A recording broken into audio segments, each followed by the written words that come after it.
When a battered woman's desperate cry for help reached the wrong number, she didn't know she'd just texted the most dangerous man in Philadelphia.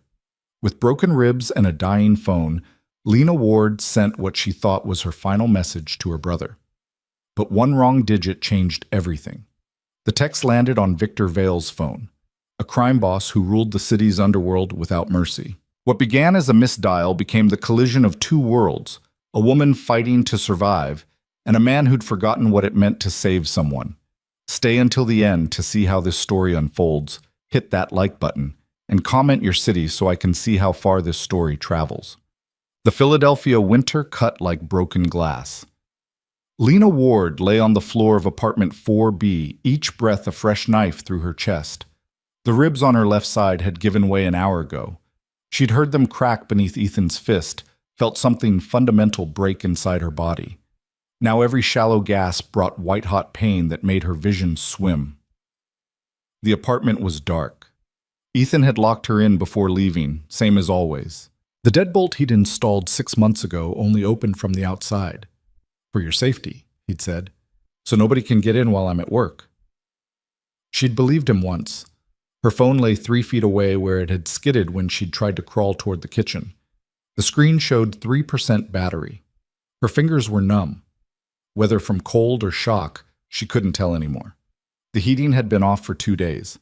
Another punishment, another lesson. Lena dragged herself forward, her fingernails catching on the cheap laminate flooring. The pain in her ribs screamed. She tasted copper. Just get to the phone. Just send the message. Her brother Marcus would come. He always said he would, if she ever really needed him. She'd been too proud to ask before, too ashamed to admit what her life had become. But pride didn't matter anymore. Shame didn't matter. Only survival. Her fingers closed around the phone. The screen lit up, harsh and bright.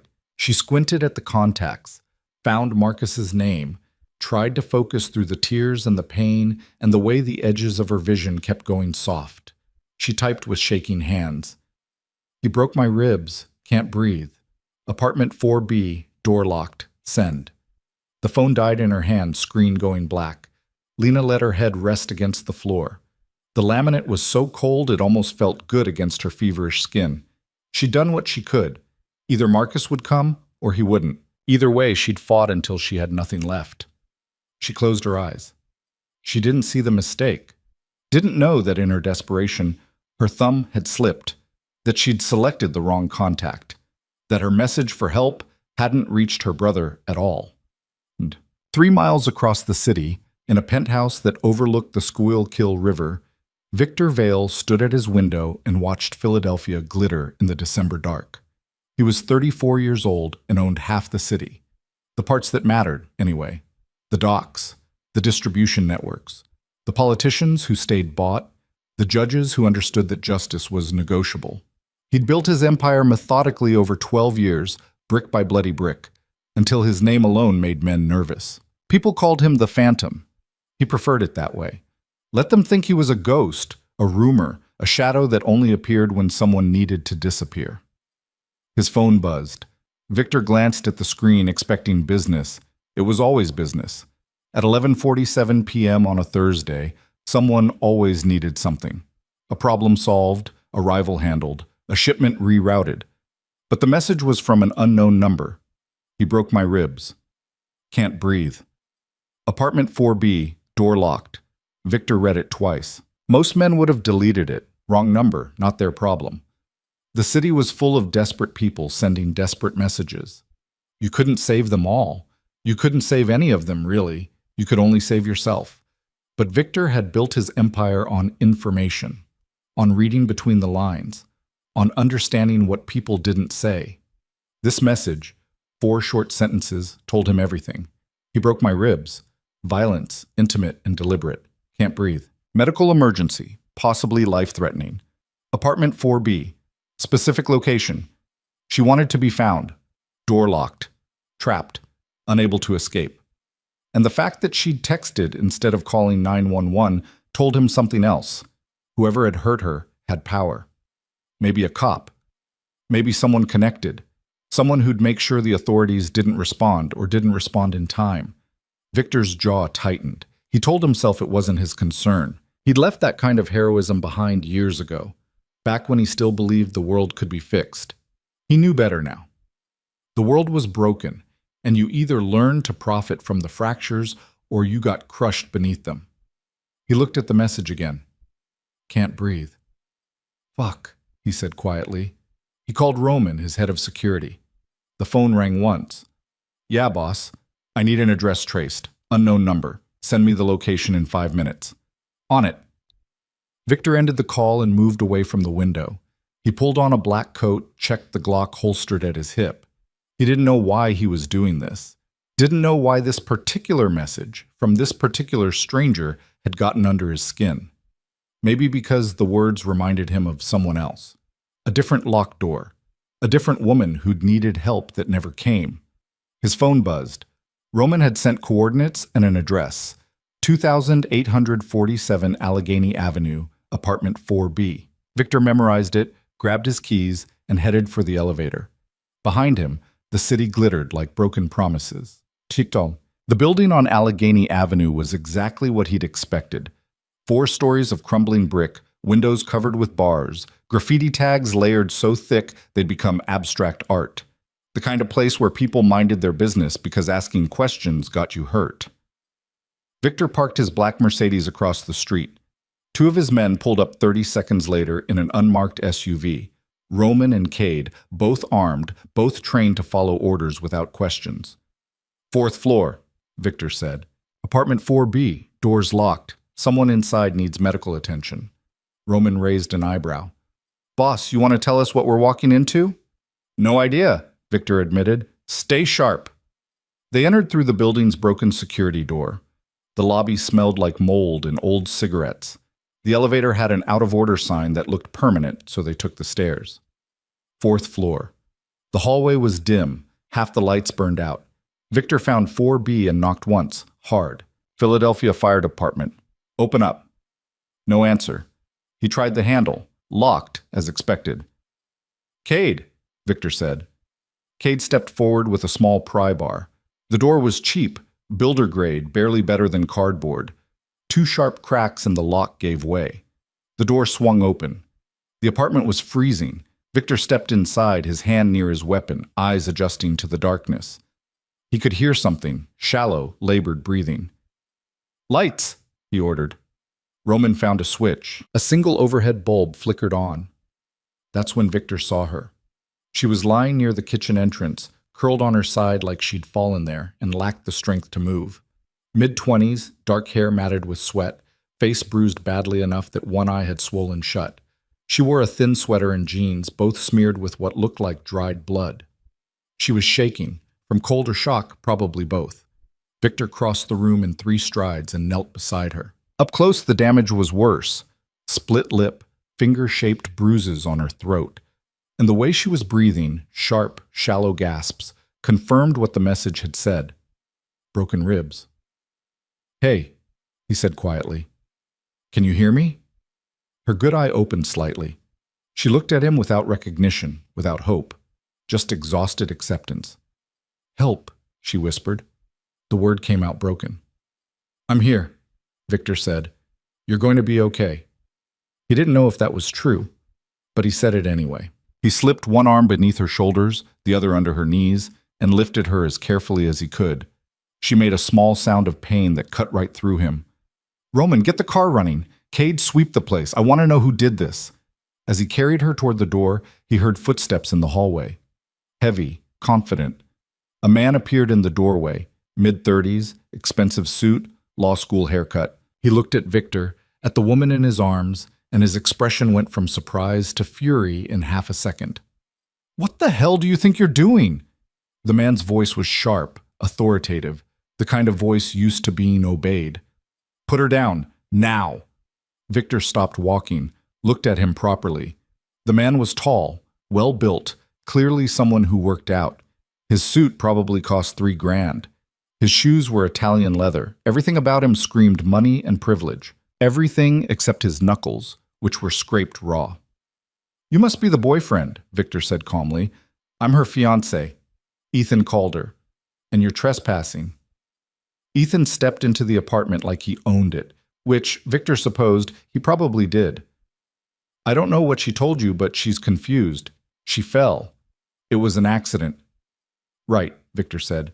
She fell and gave herself 2 black eyes and a split lip. She's unstable.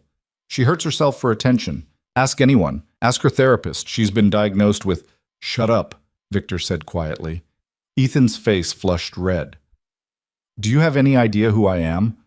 I'm a partner at Reinhardt and Hayes. I have the district attorney on speed dial. I'll have you arrested for breaking and entering before you make it to your car. Interesting threat, Victor said. Here's mine. Get out of my way or I'll break every bone in your body and leave you on this floor to think about your choices. For a moment, Ethan seemed to be calculating his options. He looked at Victor, really looked, and something in his expression changed. Recognition, maybe, or just the survival instinct that came with realizing you'd misjudged an opponent. You have no authority here, Ethan said, but his voice had lost its edge. I have all the authority I need, Victor replied. Roman stepped into the apartment behind Ethan. 6'4", 250 pounds of concentrated violence. He didn't say anything, didn't have to. Ethan held up his hands. Fine, take her, but she'll come back. She always comes back. Victor walked past him into the hallway. Behind him, he heard Cade say something low and threatening, heard Ethan start to protest and then go abruptly silent. They took the stairs quickly. Lena's breathing was getting worse, shorter, shallower. Her face had gone pale. Stay with me, Victor said. Don't quit now. They reached the Mercedes. Roman had the back door open. Victor laid her across the seat as gently as he could, then climbed in beside her. Where to, boss? Roman asked from the driver's seat. Safe house, north side, and call Dr. Reeves. Tell him to be there in 20 minutes. The car pulled away from the curb, tires hissing on the wet asphalt. Victor looked down at the woman he'd just pulled from hell. She was unconscious now, her breathing ragged. Blood had seeped through her sweater. He didn't know her name, didn't know her story, didn't know why he'd come when any rational person would have ignored that text. But watching her fight for each breath, he knew one thing with absolute certainty. Whoever had done this to her had just made the worst mistake of his life. Mount. The safe house was a renovated brownstone in a quiet neighborhood where Victor's men kept a rotation of 3 guards at all times. It looked like any other well-maintained home on the block, which was exactly the point. Dr. Reeves was waiting when they arrived, a silver-haired man in his 60s who'd spent 30 years as a trauma surgeon before deciding he preferred Victor's money to the hospital's bureaucracy. They carried Lena inside and laid her on the bed in the first-floor bedroom. Doctor. Reeves immediately began his examination, his hands moving with practiced efficiency. Talk to me, Victor said. 3 broken ribs, left side, possible punctured lung, though I won't know until I get imaging. Severe bruising to the face and neck. Signs of strangulation. See these petechiae around her eyes? He pointed to tiny broken blood vessels. She's lucky to be alive. Can you treat her here? For now. But if that lung's compromised, she'll need a hospital. No hospitals, Victor said. Hospitals mean police reports. Police reports mean she goes back into the system. And the system clearly didn't protect her the first time. Dr. Reeves gave him a long look. You know what you're doing? Never, Victor admitted. But I'm doing it anyway. He left the doctor to work and walked into the kitchen, where Roman was making coffee. Cade found some interesting things in that apartment, Roman said, pouring 2 cups. Financial documents. Offshore account statements, all in her name. Victor took the coffee. How much? Rough estimate? 40 million. Victor went still. 40 million. In her name? Yeah, and get this, the boyfriend, Ethan Calder, he's not just some lawyer, he's counsel for the Donovan Syndicate, handles their money laundering, their legal protection, all of it. The Donovan Syndicate, one of the biggest criminal organizations on the East Coast, run by a man named Sean Donovan, who'd been trying to expand into Victor's territory for years. So Calder's been moving syndicate money through accounts in his girlfriend's name, Victor said slowly, using her as a firewall. If it goes wrong, she takes the fall, not him. That's what it looks like. And now we've got her. Victor set down his coffee. We didn't take her. We saved her. Sure, boss. But Calder doesn't know that. And neither does Donovan. All they know is that their money pipeline just disappeared into your hands. Victor rubbed his face. He thought he was rescuing one woman from an abusive relationship. Turned out he'd just stolen $40 million from a rival syndicate. This is going to get complicated, he said. When isn't it? Roman replied. Lena woke slowly, consciousness returning in fragments. Soft sheets. Warm room. Pain in her ribs that felt distant, manageable, like someone had wrapped it in cotton. She opened her eyes. Unfamiliar ceiling, unfamiliar room, morning light filtering through gauze curtains. Panic spiked through her chest. She tried to sit up and immediately regretted it as pain flared along her left side. Easy. A man's voice, calm and low. You've got broken ribs. Don't make them worse. Lena turned her head. A man sat in an armchair near the window. Dark hair, sharp features, expensive clothes. Handsome in a dangerous way, like a knife that had been polished until it gleamed. She didn't recognize him. Who are you? Her voice came out raspy. Where am I? My name's Victor. You're safe. That's all you need to know right now. Memory came back in a rush. The apartment, Ethan's fists, the message she'd sent to Marcus, the phone dying in her hand. My brother, she said. Did Marcus... You didn't text your brother, Victor said. You texted me. Wrong number. Lena stared at him. I don't understand. Neither did I, but you asked for help, so I came. She tried to process that. A stranger had received her message and come anyway, had broken down the door, carried her out, brought her here, wherever here was. Ethan, she said. Did he? He's alive, if that's what you're asking, for now. The way he said it made something cold move through her stomach. This man, Victor, wasn't a good Samaritan, wasn't a paramedic or a social worker. There was violence in him, carefully controlled but unmistakable. I need to leave, Lena said. I need to get back before he what? Breaks more of your ribs? Finishes what he started? Victor leaned forward slightly. You're not going back there. Not today, not ever. You don't understand, Ethan. He's connected. He'll find me. And when he does, let him find you, Victor said. His voice was flat, certain. I'd like to have that conversation. Lena looked at him properly for the first time. Really looked. And understood that whatever Ethan was, whatever power he thought he had, this man didn't care. Who are you? She asked again. Someone who made a mistake, Victor said. I thought I was just pulling a woman out of a bad situation. Turns out I walked into something much bigger. He stood, moved to the window. Your boyfriend, Ethan Calder. He's been using you, using your identity to move money for some very dangerous people. $40 million in accounts with your name on them. The words didn't make sense. That's not possible. I don't have any... You do now. He opened them without your knowledge. Social security number, forged signatures, the whole thing. Victor turned to look at her. Which means you're the only person who can access those accounts. And that makes you very valuable to some very bad people. Lena's chest tightened. I don't know anything about any accounts. I work at a hospital. I'm a nurse. I barely have $500 in savings. I believe you, Victor said. But they won't. The syndicate Ethan works for. They're going to want their money. And they're going to come looking for it. Then give it to them, Lena said desperately. I don't want it. I don't want any of this. It's not that simple. The money is scattered across a dozen countries, locked behind security protocols that require your biometrics. Even if we wanted to hand it over, we couldn't. He moved back to the chair, sat down. So here's the situation.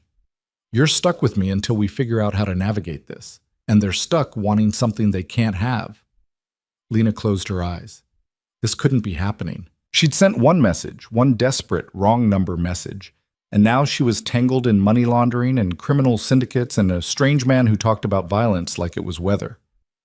I want to go home, she whispered. You don't have a home anymore, Victor said, not unkindly. That apartment? Calder's apartment. Your job? He'll have called them by now, told them you had a breakdown, that you're unstable. Everything you had, he controlled. That was the point. He paused. But you're out now, and I'm not putting you back in a cage. Lena opened her eyes, looked at him. Why are you helping me? Victor was quiet for a moment. Because you asked, he finally said, and because nobody helped me when I needed it. He stood. Get some rest. Doctor says you'll be okay, but you need time to heal. We'll figure out the rest later. He walked to the door. Victor, Lena said. He turned. Thank you, she said quietly, for coming. So something shifted in his expression, just for a second, so quick she almost missed it. Surprise, maybe, or recognition. Get some sleep, he said, and left. Jeez. For 3 days, Lena stayed in the bedroom of the safe house, healing. Dr. Reeves came twice a day to check her vitals, change her bandages, monitor her breathing. The broken ribs were painful but clean. They'd heal on their own with rest and time. The bruises were already starting to fade from purple to yellow-green. She had visitors. Roman, the massive man who seemed to be Victor's right hand, brought her meals and spoke to her in a surprisingly gentle voice. A woman named Iris, sharp-eyed and efficient, brought clothes that actually fit. Cade, quiet and watchful, changed the guards outside her door every 8 hours. And Victor came every evening, sitting in the armchair by the window, asking how she felt. They didn't talk about Ethan, didn't talk about the money. Mostly, they didn't talk at all. Victor seemed content to sit in silence, reading reports on his phone while Lena drifted in and out of sleep. But on the third night, Lena finally asked the question that had been building in her chest. What happens next? Victor looked up from his phone. Next? When I'm healed, when I can leave. What happens then? That depends, Victor said. What do you want to happen? I want my life back, Lena said. I want to go to work, see my brother. Pretend the last 3 years with Ethan never happened. That's not possible anymore. Why not? Because Ethan knows you're gone. And the people he works for know you're gone. And they're not going to just let you walk away from $40 million. Victor set his phone aside. Right now they think I took you, that I'm using you to leverage their money, which, to be fair, I could. But that's not what's happening here. Then what is happening? Lena asked. Victor was quiet for a moment, considering. I'm trying to figure out how to keep you alive, he finally said. Because if I send you back into the world, they'll find you in a week. And when they do, they'll torture you until you give them access to those accounts, and then they'll kill you to cover their tracks. The words were brutal, clinical, but Lena could hear the truth in them. So I'm a prisoner, she said quietly. You're protected, Victor corrected. There's a difference. Is there? Yes. His voice was firm. A prisoner has no choice. You do. You can leave right now if you want. I'll give you cash, a car, a fake ID. You can disappear. But you need to understand what that means. Running for the rest of your life, always looking over your shoulder, never staying anywhere long enough to build something real. Lena looked at him. And if I stay? If you stay, we find a solution. We figure out how to get you clear of this. And then you get to decide what kind of life you want. You make it sound simple. It's not, Victor admitted. It's going to be dangerous. People are going to get hurt. But at the end of it, you'll be free. Really free. Not just surviving, but living. Lena thought about that. About the difference between survival and living. She'd been surviving for 3 years with Ethan, every day just about making it to the next one, about not triggering his anger, about becoming small and quiet and invisible. She was so tired of being invisible. Okay, she said. I'll stay. Victor nodded. Then we start planning. Planning what? How to take apart Ethan Calder's entire life, Victor said, and how to make sure the syndicate he works for never comes looking for you again. For the first time in days, Lena felt something other than fear. She felt anger. And beneath that, deeper and sharper, hope. The next morning, Victor brought her coffee and a laptop. You said you're a nurse, he said, setting both on the small table beside her bed. That means you're smart, detail-oriented, good under pressure. I need all 3 right now. Lena sat up carefully, her ribs protesting but manageable. What are you asking me to do? Help me understand what we're dealing with. Victor pulled the chair closer. Ethan opened these accounts in your name. That means somewhere there's a paper trail, documents you supposedly signed, security questions you supposedly answered. I need you to look at everything Cade pulled from your apartment and tell me what's real and what's forged. He opened the laptop, and Lena found herself staring at scanned images of her own signature, dozens of them, on bank forms and corporate documents and legal papers she'd never seen before. Each one looked perfect, identical to how she actually signed her name. How did he? She trailed off, but she already knew. 3 years of signing birthday cards he'd give to his colleagues, anniversary documents for the firm, permission slips for the charity events he'd dragged her to. She'd signed her name hundreds of times without thinking, never imagining he was studying the pattern, practicing it, perfecting it. He was building this from the beginning, Victor said quietly. Everything he did, every move he made, it was all preparation. Lena scrolled through the documents, her stomach turning. Accounts in the Cayman Islands, shell corporations in Delaware, wire transfers moving through Singapore, Switzerland, Cyprus, and her name on every single page, her social security number, her birth date, even her mother's maiden name for security questions. This one, she said, pointing to a transfer authorization dated 6 months ago. I was working a double shift that day. I didn't leave the hospital for 16 hours. There's no way I could have been at a notary's office in Manhattan. Victor leaned forward. Can you prove that? My employee records. Time cards. The hospital keeps everything digital. Good. What else? They spent the next 2 hours going through documents. Lena found discrepancies everywhere. Dates when she'd been at work, signatures on papers requiring witnesses she'd never met, accounts opened in cities she'd never visited. Each discovery felt like peeling back another layer of Ethan's deception, revealing just how thoroughly he'd colonized her identity. He needed me invisible, Lena said finally, pushing the laptop away. That's why he isolated me from my friends, from Marcus. Why he convinced me I was unstable, that I needed him. If I didn't exist to anyone else, no one would question these documents. No one would ask if I'd really opened an account in Luxembourg or signed papers in Monaco. And if something went wrong, Victor added, you'd be the one holding the bag. The authorities would find a nurse with documented mental health issues, his documentation, of course, who'd somehow gotten involved in international money laundering. You'd go to prison while he walked away clean. The cruelty of it stole her breath. She'd loved Ethan once, or thought she had believed his concern was protection, his control was care, and all along he'd been building her cage from paperwork and lies. I want to destroy him, she said quietly. Victor studied her face. Are you sure? Because once we start down this path, there's no going back. Ethan's connected to powerful people. Taking him down means going to war with the Donovan Syndicate. People will die. Good, Lena said, and meant it. Let them. Something shifted in Victor's expression. Approval, maybe, or recognition. All right then. Let's talk strategy. He stood and walked to the window, looking out at the quiet street beyond. The syndicate's money is scattered across 12 countries in accounts with your biometric locks.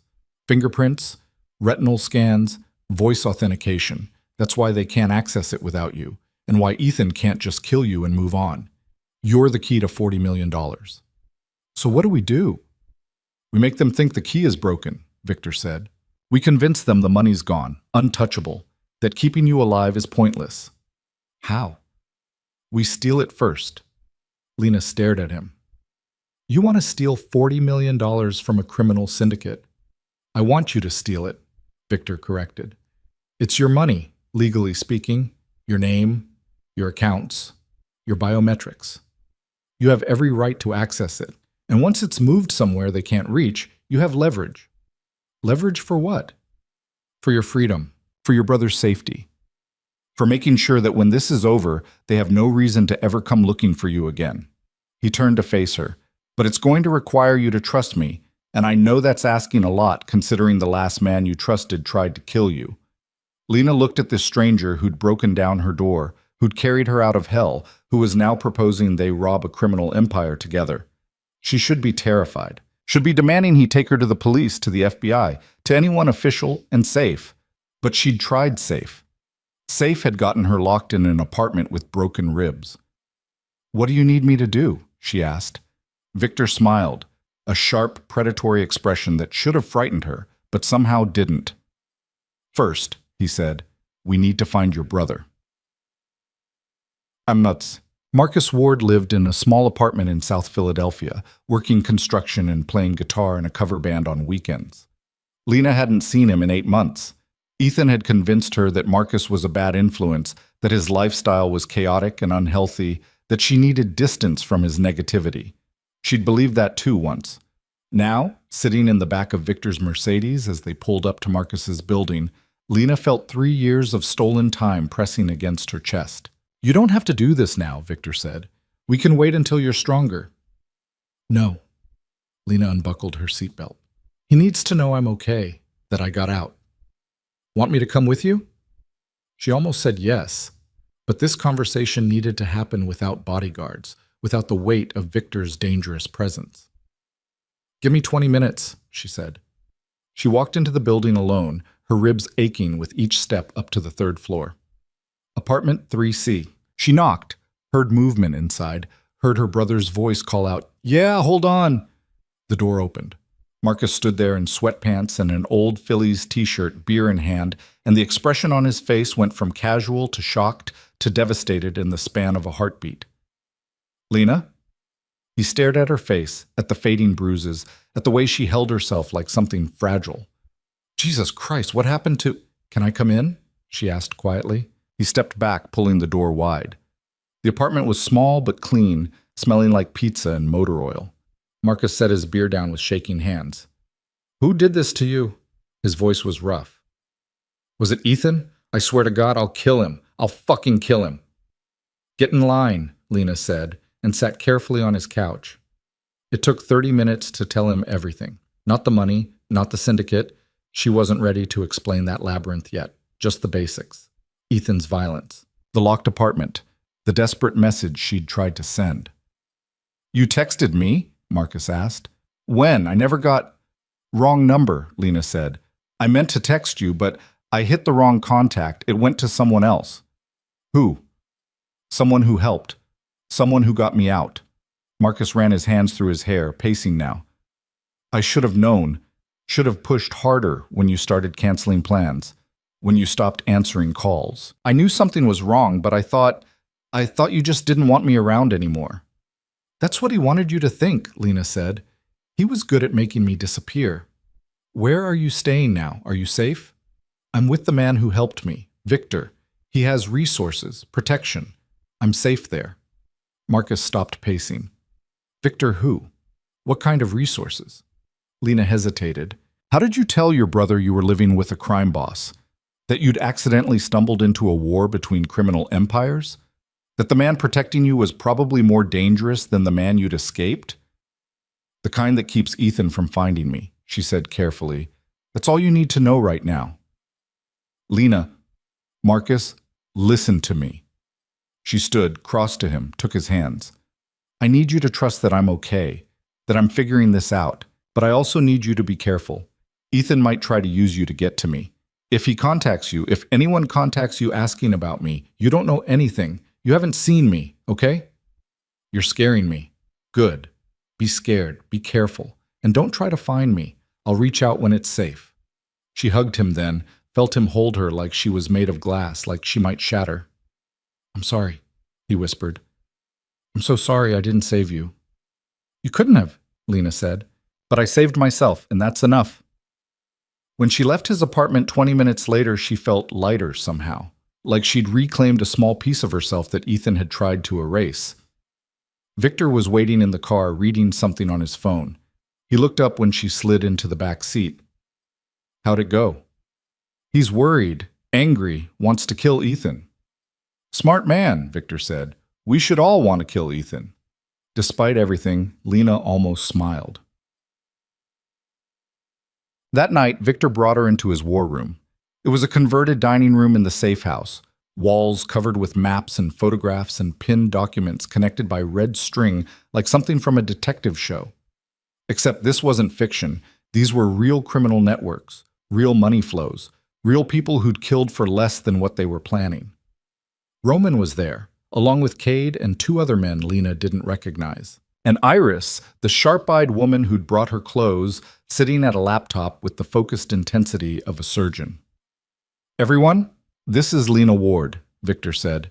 She's the key to the Donovan accounts, and she's agreed to help us take them apart. Lena, this is my core team. You can trust them with your life. Lena nodded at the assembled group, feeling suddenly out of her depth. These were professionals. Criminals, yes, but professionals at what they did. And she was just a nurse who'd sent the wrong text message. All right, Victor said, moving to the map of financial networks. Here's what we know. Sean Donovan runs the syndicate through legitimate fronts, construction companies, shipping firms, real estate holdings. But the real money comes from trafficking, extortion, and moving product up the East Coast. Ethan Calder handles the legal side, making dirty money look clean. He pointed to a photograph of Ethan, one clearly taken without his knowledge. He was standing outside his law firm, talking on his phone, looking every inch the successful attorney. Lena felt her chest tighten looking at him. Over the past 3 years, Victor continued, Ethan's moved approximately $40 million through accounts in Lena's name. The money's split across 12 jurisdictions, each with different banking laws and security protocols. To access them, we need Lena's biometrics and the account passwords. Which I don't have, Lena said. Which Ethan has, Iris corrected, looking up from her laptop. I've been digging into his digital footprint. He keeps everything encrypted, but he's also paranoid about losing access. That means backups, physical backups. Where? Victor asked. His office at the law firm. Reinhardt and Hayes keeps a server room on the 18th floor, partner-level access only. If Ethan's storing anything he can't risk losing, it'll be there. Victor nodded slowly. So we need to break into a major law firm, crack their server security, and pull Ethan's files. In a building that probably has more cameras than a casino.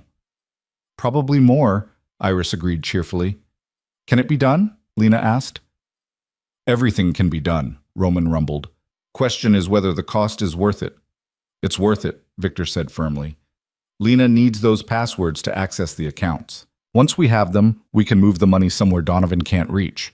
And once the money's gone, they have no reason to keep hunting her. Except revenge, Cade pointed out. Revenge requires knowing who to blame, Victor said. If we do this right, they'll think the money disappeared because of Ethan's incompetence. Let them kill each other while we get Lena clear. He turned to look at her. But I need to know you're committed. Once we start this, we can't stop halfway. It's all or nothing. Lena thought about Ethan's hands around her throat, thought about waking up on that freezing floor, alone and broken. Thought about 3 years of being invisible while he built his empire on her stolen identity. I'm committed, she said. Then we hit the law firm tomorrow night, Victor said. Iris, I need building plans and security protocols. Roman, get me a team that can move fast and quiet. Cade, find us an exit strategy that doesn't involve police sirens. The team dispersed to their tasks, moving with the practiced efficiency of people who'd done this kind of thing before. Lena stayed by the map, staring at the web of connections. Somewhere in this maze was her path to freedom. She just had to trust that Victor could navigate it. Second thoughts? Victor asked quietly, coming to stand beside her. 1 million of them, Lena admitted. But I'm not backing down. Good. Because I'm going to need you tomorrow night. Need me how? I'm not exactly trained for breaking and entering. No, but you are trained to stay calm under pressure. To make quick decisions when lives are on the line. He glanced at her. That's what nursing is, isn't it? Controlled chaos. It is, Lena said, but the stakes are usually different. Are they? Victor asked. Someone's dying either way.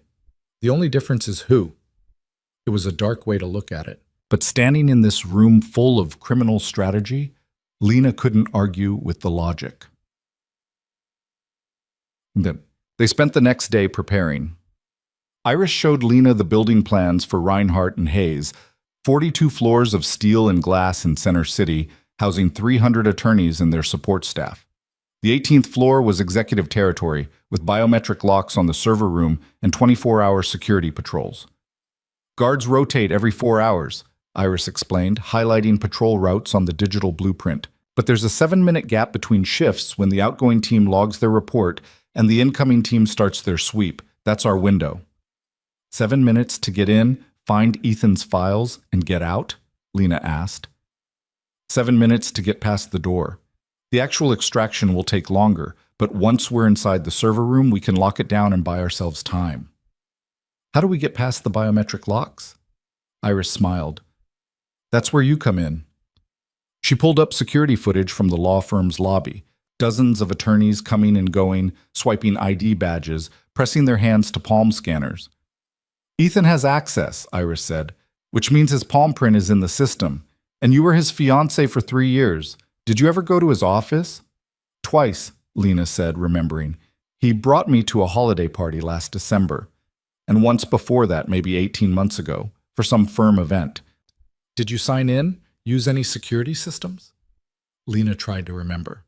The details were fuzzy, overshadowed by Ethan's constant presence, his hand on her back, guiding her, controlling her. I signed a visitor log, she said slowly, and they took my photo for a temporary badge. Perfect. That means you're in their system, and if you're in their system, we can get you back in. Iris typed rapidly, pulling up databases. We just need to reactivate your visitor credentials and upgrade them to partner-level access. Can you do that? I can do anything, Iris said, without arrogance. Just fact. While Iris worked on the digital side, Roman walked Lena through the physical plan. They'd go in through the parking garage, less visible than the lobby, fewer cameras. A maintenance elevator would take them to the 18th floor. From there, it was 50 feet of hallway to the server room. Stay close to me, Roman said. Don't run unless I run. Don't talk unless I talk. And if something goes wrong, you do exactly what I say when I say it. Understood? Understood, Lena said. She spent the afternoon in the safe house gym, testing her ribs, rebuilding the strength that 3 days of bed rest had stolen. Dr. Reeves watched her with disapproval. You should be resting, he said. I'll rest when this is over, Lena replied and kept moving. That evening, Victor found her on the back porch, watching the sun set over Philadelphia. The sky was burning orange and red, beautiful and violent. You don't have to come tomorrow, he said. I can have Iris spoof your credentials. You could stay here, stay safe. We both know I'm not safe anywhere, Lena said. Not until this is finished. Victor nodded. Fair point. They stood in silence for a moment, watching the city lights begin to flicker on. Can I ask you something? Lena said. Go ahead. Why do you do this? Run a criminal empire, I mean. You're smart enough to do anything else. You could have been legitimate. Victor was quiet for a long time. When he finally spoke, his voice was distant, like he was looking at something far away. When I was 17, my father worked for a man named Castellano, Italian mob, old school. My father was a driver, nothing important, but he saw something he shouldn't have, a murder, a police commissioner's murder. Castellano couldn't let that stand. He paused, and Lena waited, knowing this story had a dark ending. They killed my parents on a Tuesday, made it look like a robbery. I was at school when it happened. Came home to crime scene tape and sympathetic detectives who told me how sorry they were, how they'd do everything they could to find who did it. But I knew who did it. Everyone knew. And nobody did anything. I'm sorry, Lena said quietly. I realized something that day, Victor continued. The system, police, courts, justice, it only works if the powerful want it to work. And for people like us, people without money or connections or protection, it doesn't work at all. So I decided to become powerful, to build something that couldn't be taken away by men like Castellano. Did you ever get revenge? Victor smiled, cold and satisfied. Castellano died 6 years ago. His organization collapsed. His fortune disappeared. He spent his last days in a nursing home, broke and alone, wondering what happened to his empire. You did that? I did that, Victor confirmed, and I slept just fine afterward. Lena understood then. Victor wasn't a hero, wasn't trying to be.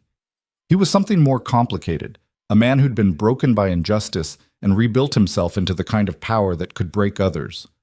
I'm not a good man, Lena, he said, as if reading her thoughts. I've done terrible things to terrible people, and I'll do more terrible things before this is over. If that's a problem, it's not, Lena said, because she understood something too. The world wasn't fair, didn't reward goodness or punish evil consistently. Sometimes survival meant making deals with dangerous people. Sometimes freedom required violence. She'd been good for 3 years, had tried to be the perfect girlfriend, the perfect partner, the woman Ethan wanted her to be, and it had nearly killed her. "Tomorrow night," Victor said, "we take the first real step toward ending this, toward getting you free. And if something goes wrong, then we improvise," Victor said. "We always do." They arrived at the Reinhardt and Hayes building at 11:47 p.m., 3 vehicles in total. Victor and Lena in the Mercedes. Roman and Cade in an unmarked van. Iris alone in a sedan she'd parked 2 blocks away, ready to run interference on security systems. The parking garage was mostly empty, just a few cars belonging to attorneys pulling all-nighters. Roman had acquired a parking pass, Lena didn't ask how, and they slid into a spot near the maintenance elevator without incident. "Comms check," Victor said quietly. Lena touched the small earpiece Iris had given her. "I hear you." "Good. Iris?" "I'm in their security system." Iris's voice came through, crisp and clear. "Cameras on the 18th floor are showing loop footage. You're ghosts." "Roman, Cade?" "Ready, boss." They exited the vehicles and moved toward the elevator. Lena's heart was pounding, her ribs aching with each breath. She was wearing dark clothes Iris had provided, her hair pulled back, looking nothing like the broken woman who'd been carried from that apartment 6 days ago. Roman swiped the maintenance access card and the elevator doors opened. They stepped inside. 18, Victor said. The elevator began to rise and Lena watched the numbers climb. 12, 13, 14. "You're approaching the guard rotation," Iris said in their ears. "Outgoing team just logged off. You've got 7 minutes. 15, 16, 17. The elevator stopped on 18. The doors opened onto a quiet hallway, expensive carpet, mahogany walls, photographs of senior partners looking dignified and serious. "Server room is 50 feet ahead," Iris said. "Biometric lock requires palm print and 6-digit code." They moved quickly down the hallway. The building was silent except for the hum of climate control.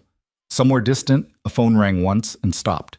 Roman reached the server room door first. Beside it was a palm scanner and numeric keypad, glowing blue in the dim light. "Lena," Victor said. She stepped forward, placed her hand on the scanner. Nothing happened for 3 terrible seconds. Then the scanner beeped.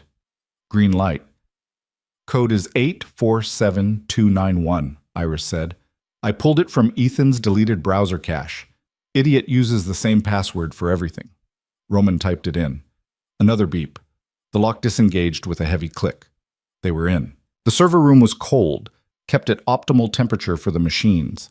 Rows of black towers hummed quietly, processing terabytes of data, case files, client information, financial records, everything the firm needed to run. "I need Ethan's partner terminal," Iris said. "Northeast corner, server labeled RC18. They found it quickly.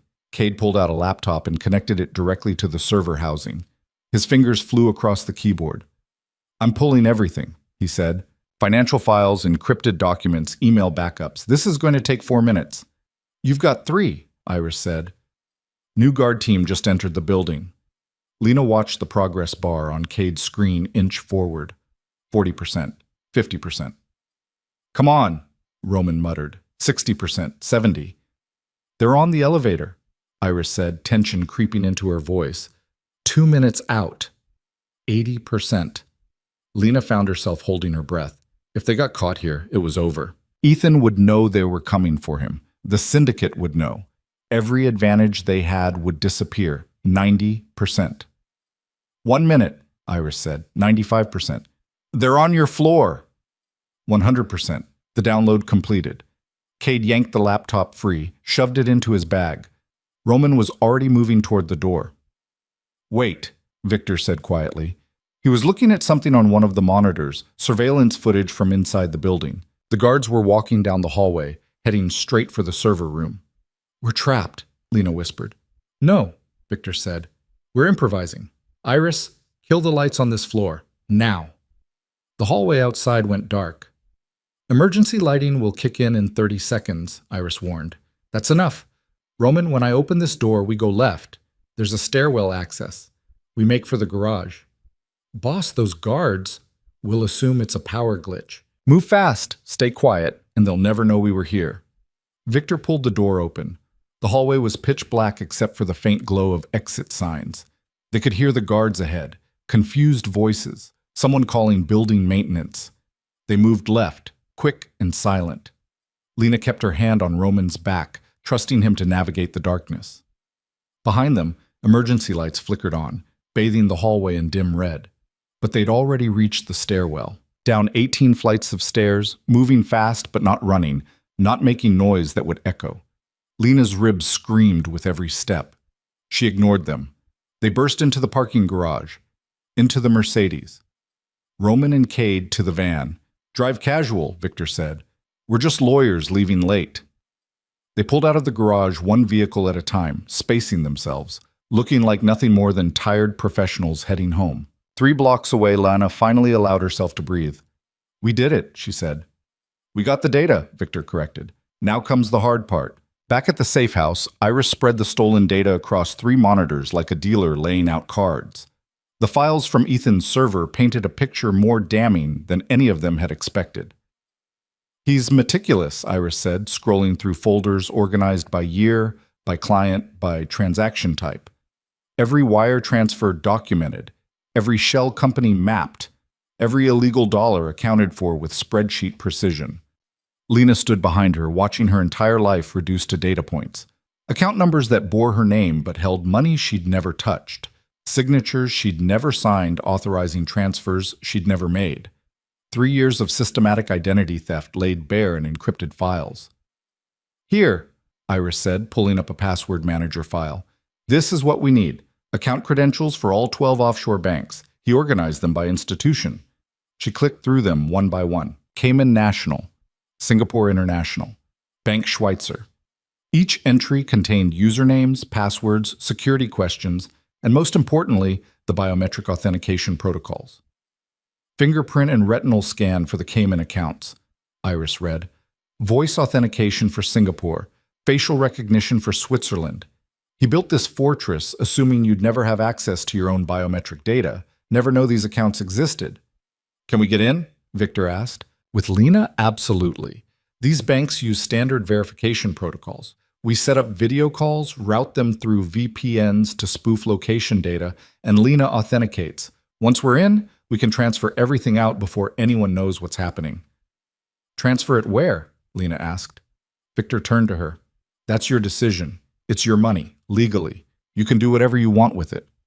"It's not my money," Lena said quietly. "It's stolen. From people Donovan hurt, people he extorted. I don't want any of it." "Noble," Roman said from his position by the door, "but impractical. The minute that money moves, every intelligence agency between here and Hong Kong is going to notice. You need a story for where it went." "What kind of story?" Lena asked. Victor crossed to one of the monitors, pulled up a map showing financial centers around the world. "We create a foundation, legitimate, registered, completely above board. We transfer the 40 million into its accounts as an anonymous donation, then use those funds for whatever charitable purpose you choose. Women's shelters, domestic violence prevention, legal aid for abuse survivors, whatever feels right. And that protects me how? Because the foundation is separate from you. The donation is anonymous. If anyone traces the money, they'll find it was moved by someone with access to your biometric data, but they won't find you. Not if we do this right." Lena tried to process that. $40 million in stolen money transformed into something that could actually help people. Women like her, trapped in situations like hers. It felt almost like redemption. "How long do we have?" she asked. "Ethan won't know we accessed his servers for maybe another day," Iris said. "But the moment we start moving money, alarms are going to ring. Every bank will notify every other bank. The syndicate will know within hours that their accounts are being drained. So we move fast," Victor said. "We hit all 12 banks simultaneously, transfer everything in one coordinated strike, and lock it down before they can react." "That's going to take coordination," Cade said. "And bodies. We can't be in 12 places at once." "We don't need to be. Lena can authenticate remotely. We just need secure connections and someone monitoring each transfer to make sure nothing goes wrong." Victor looked at his team, then at Lena. "We do this tomorrow. First thing, before Ethan has time to change the passwords or lock down the accounts. Everyone clear?" Nods around the room, professional, committed. But as the meeting broke up and people dispersed to their tasks, Lena felt anxiety coiling in her stomach. Tomorrow they'd be stealing $40 million from people who killed for much less. Tomorrow, they'd be painting a target on her back that would never fully disappear. She found herself standing on the back porch again, staring at the city lights, trying to breathe through the fear. Victor joined her a few minutes later, carrying 2 glasses of whiskey. "You look like you need this," he said, offering her one. Lena took it gratefully. The whiskey burned going down, sharp and clean. "Having second thoughts?" Victor asked. "100th thoughts, more like." Lena took another sip. "I keep thinking about what happens after. Even if we move the money, even if we set up this foundation, Ethan's still out there. The syndicate's still out there. They're not going to just forget I exist." "No," Victor agreed. "They won't." "So what's the end game? I spend the rest of my life looking over my shoulder?" Victor was quiet for a moment, considering his words. "There's another option," he finally said. "One I didn't want to bring up until you were ready to hear it." "I'm listening." "We don't just take the money. We destroy them completely. Ethan, the syndicate, everyone involved. We gather enough evidence to bring federal charges that stick. RICO statutes, money laundering, racketeering. We hand the authorities everything they need to dismantle the Donovan organization from the inside." "You'd do that?" Lena asked. "Turn them over to the FBI? I thought you hated the authorities." "I do," Victor said. "But I hate men who beat women more. And strategically, it makes sense. Donovan's been trying to muscle into my territory for years. If he goes down, it creates opportunities. Opens up distribution routes, political connections, all kinds of advantages. So this is business to you." "Partly," Victor admitted, "but it's also personal. You asked me why I helped you that first night. Truth is, I didn't plan to. I read that text and told myself it wasn't my problem. But something made me trace that number anyway, made me drive to your apartment. And when I saw you on that floor, barely breathing," he paused. "I haven't felt that angry in years. Haven't wanted to hurt someone that badly since Castellano." Lena looked at him, this complicated man who'd saved her for reasons he couldn't fully explain. "What happens to us after, when this is over and Donovan's in prison and I'm free?" "That's up to you," Victor said. "You can disappear. New name, new city, new life. I can arrange all of it. Or you can stay. Work with the foundation, help other women who need what you needed. Either way, you'll be safe." "Will I?" Lena asked. "Will I ever really be safe?" Victor met her eyes. "As safe as anyone can be in this world, and safer than most, because I'll make sure of it." It was a promise, not a guarantee, because guarantees didn't exist in this life, but a promise from a man who kept his word, who'd already proven he'd break down doors and wage wars to protect her. Lena finished her whiskey. "Then let's burn it all down." They started at 7 a.m. when banks in Asia were closing and European markets were in full swing. Iris had set up 12 separate workstations, each one dedicated to a different financial institution, each one routing through a different VPN to mask their location. Lena sat at the central station, Iris beside her with a checklist that looked like a military operation. "Cayman National first," Iris said. "Account number ends in 4782. Username is your email address, password is in the system. They'll ask for fingerprint authentication through their mobile app." Lena pulled up the bank's website, her hands only shaking slightly. She'd spent an hour this morning practicing with Iris, learning the procedures, understanding what to expect, but theory was different from action, and the moment she entered her credentials, she felt the weight of what they were doing. The bank's interface loaded, professional, clean, designed for people moving millions without leaving their living room. A prompt appeared. "Place right index finger on device sensor." Lena pressed her finger to her phone's fingerprint reader. 3 seconds of processing, then a green check mark. Access granted. The account balance appeared on screen, $4,247,891.33. "Transfer it to the foundation account," Iris said, sliding a paper with routing numbers across the desk. "All of it." Lena initiated the transfer, her heart pounding. $4 million, moving with a few keystrokes. The system asked her to confirm. She clicked yes. Transfer initiated. Processing time, 2 to 4 hours. "Next," Iris said, already pulling up the Singapore bank. They worked through the accounts methodically. Singapore required voice authentication, so Lena read a prepared script into the microphone while the bank's AI verified her vocal patterns. Switzerland needed facial recognition, positioning her face in front of a webcam while their software measured the distance between her eyes, the shape of her jaw, the unique geometry that made her identifiable. Luxembourg, Monaco, Cyprus, the Bahamas. With each transfer, Lena felt something shift inside her. This money had been used to control her, to trap her, to build a cage from offshore accounts and forged signatures. Now she was taking that power back, redirecting it towards something that might actually save lives.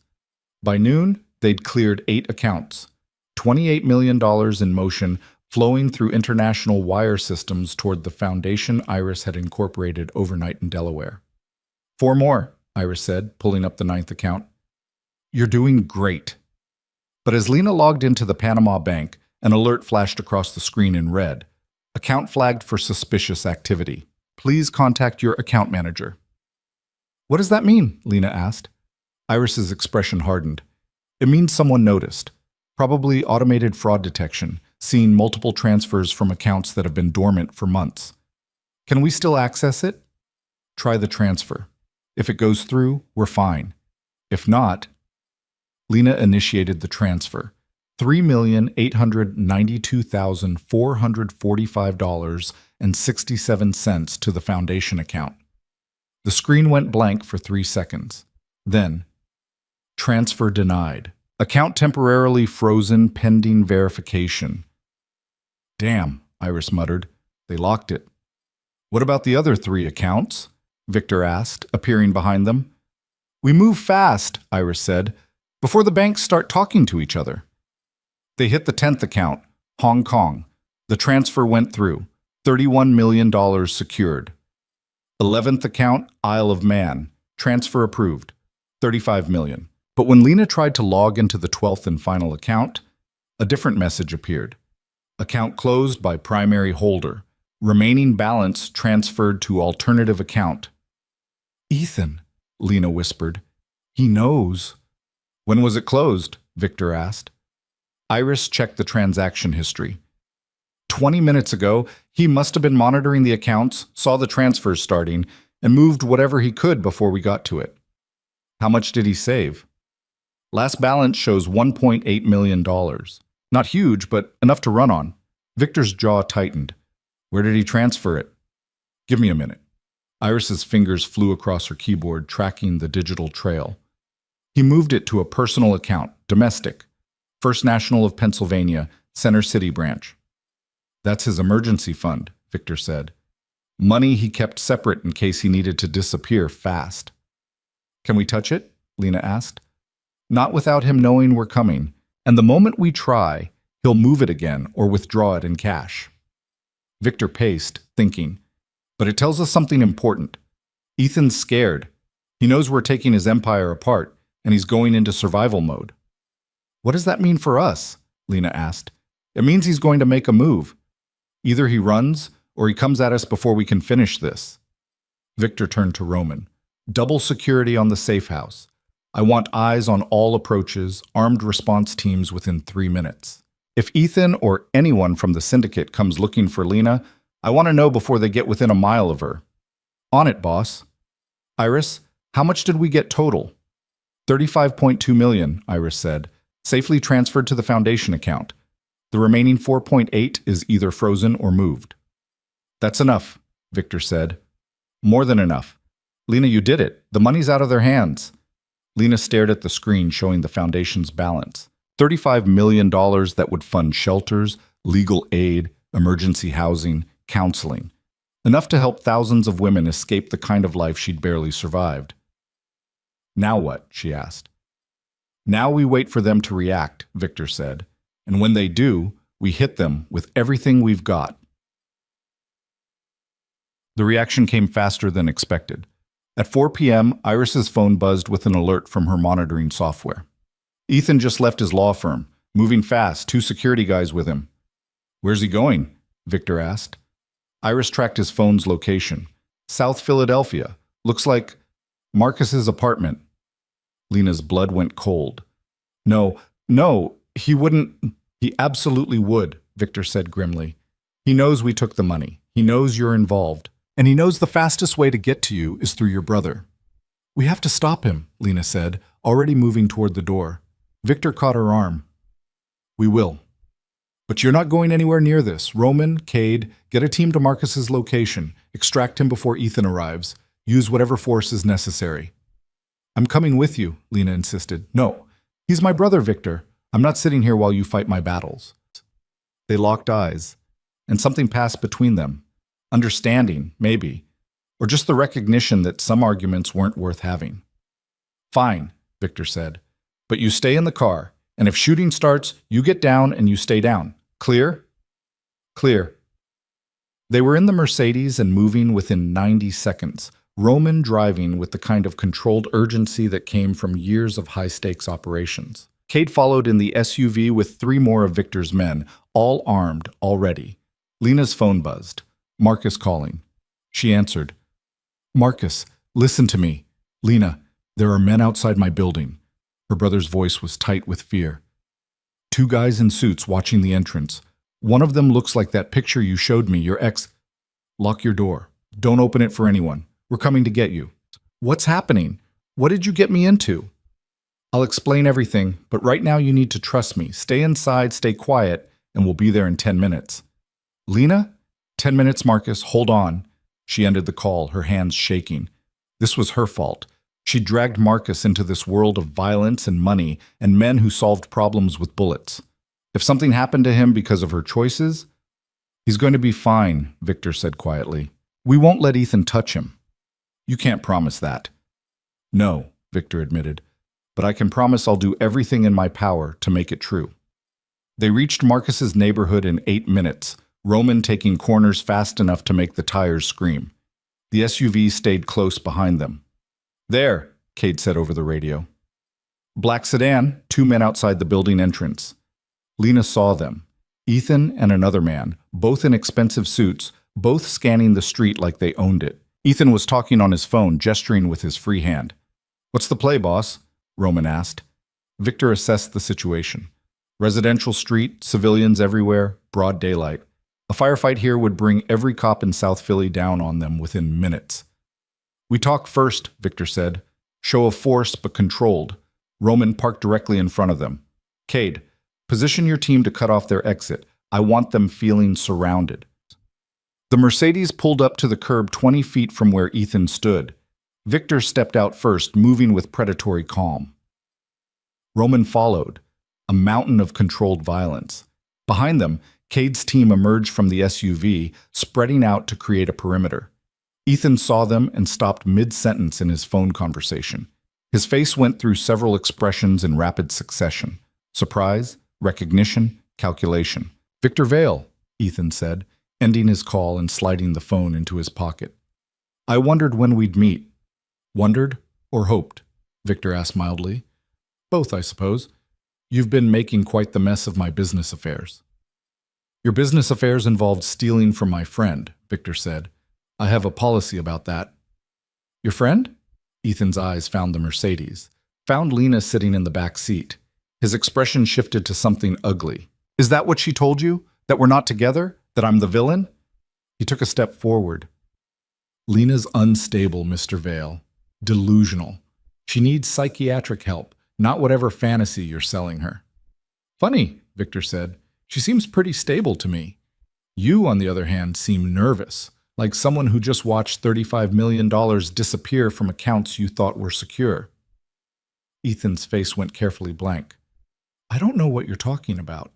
Sure you don't. Just like you don't know about the Donovan Syndicate or the money laundering operation you've been running for 3 years, or the fact that you've been using an innocent woman as your financial shield. Careful, Mr. Vale, that sounds dangerously close to slander. It's only slander if it's not true. Victor smiled, cold and sharp. And we both know every word is true. Question is, what are you going to do about it? Ethan glanced at his companion, some silent communication passing between them.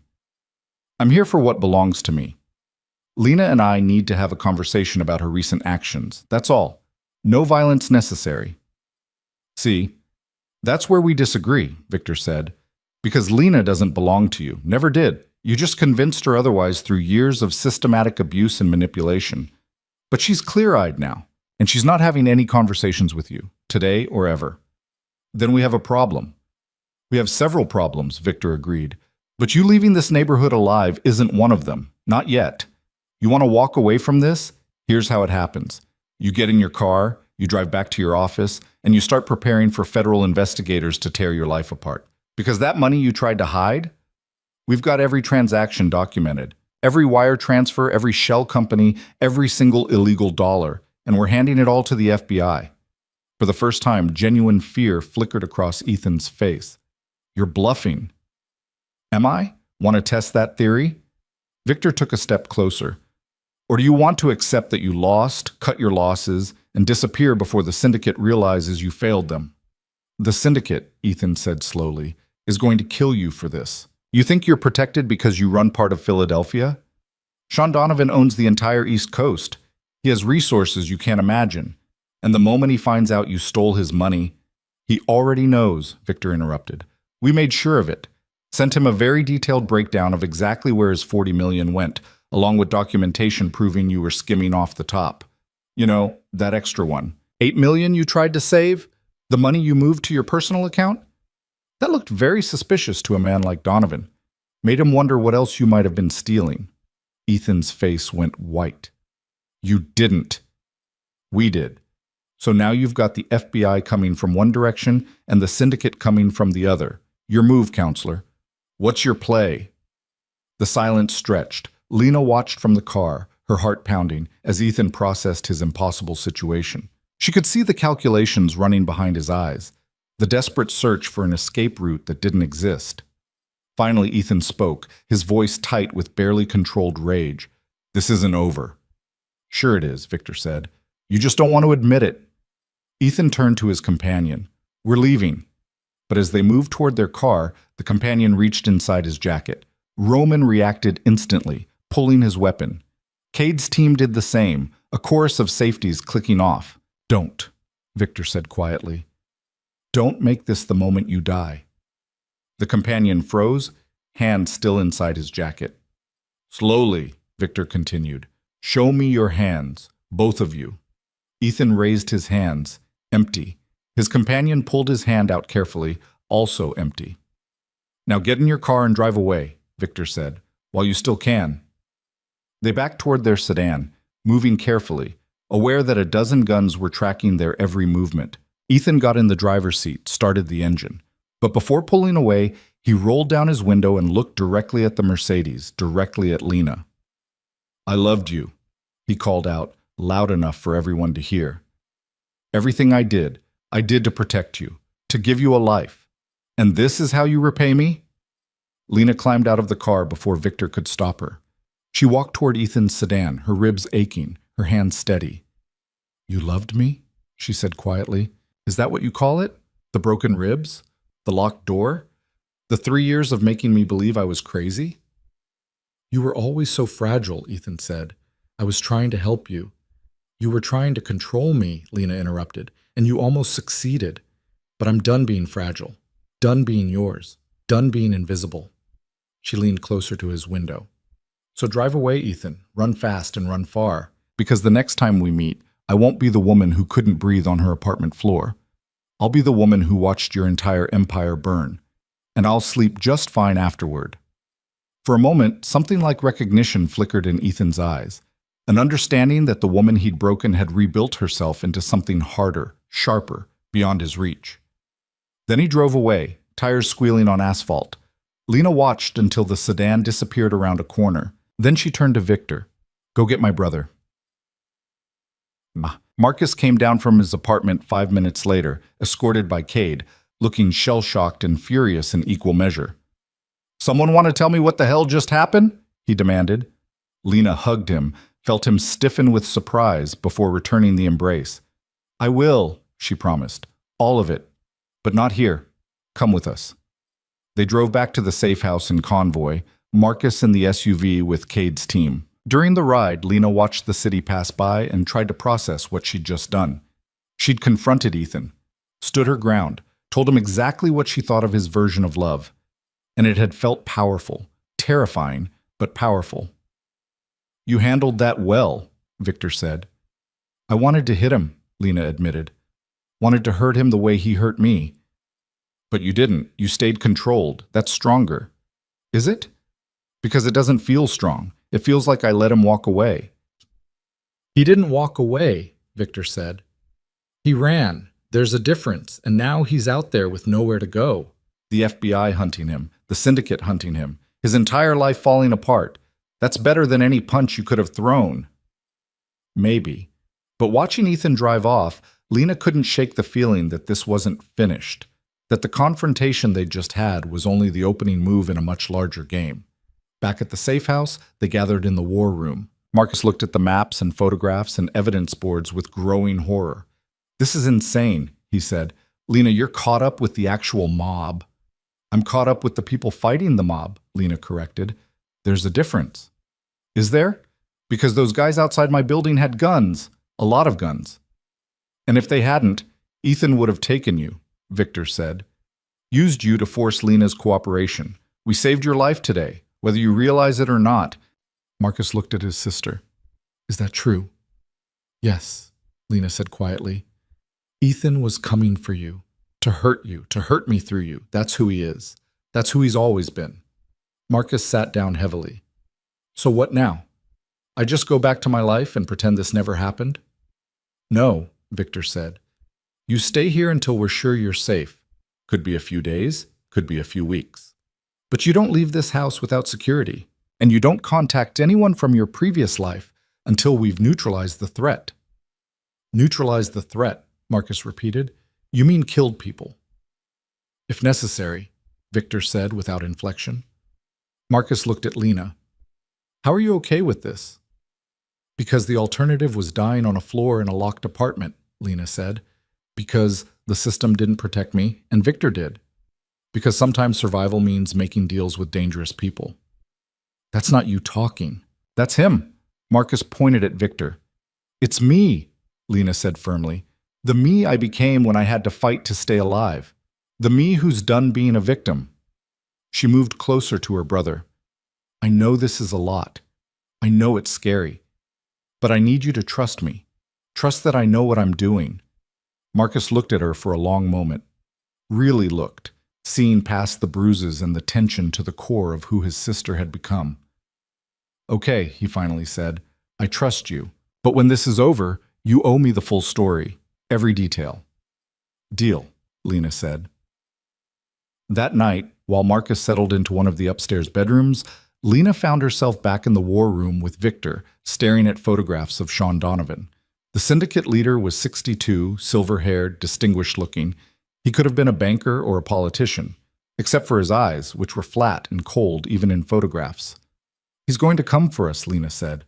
"Probably," Victor agreed. "Are we ready?" "We're never fully ready, but we're prepared. And we have something he doesn't." "What's that?" Victor looked at her. "Motivation. He's fighting to protect his empire. We're fighting for your life. Only one of those is worth dying for." Lena thought about that, about the difference between defending territory and defending people, about men who fought for power versus people who fought for survival. "I want to meet him," she said suddenly. Victor raised an eyebrow. "Donovan?" "Yes, before this turns into open war. I want to look him in the eye and tell him I'm not giving back the money, that it's gone to help people he's hurt.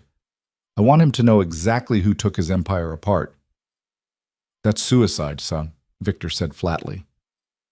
"Or it's leverage," Lena countered. "Think about it. Donovan doesn't know me, doesn't know what I'm capable of. Right now I'm just a name, a problem to be solved. But if I face him directly, if I show him I'm not afraid, that changes the equation. It changes it by making you a target." "I'm already a target. This just makes me a target with teeth." Victor studied her. "You've changed. From the woman I pulled out of that apartment."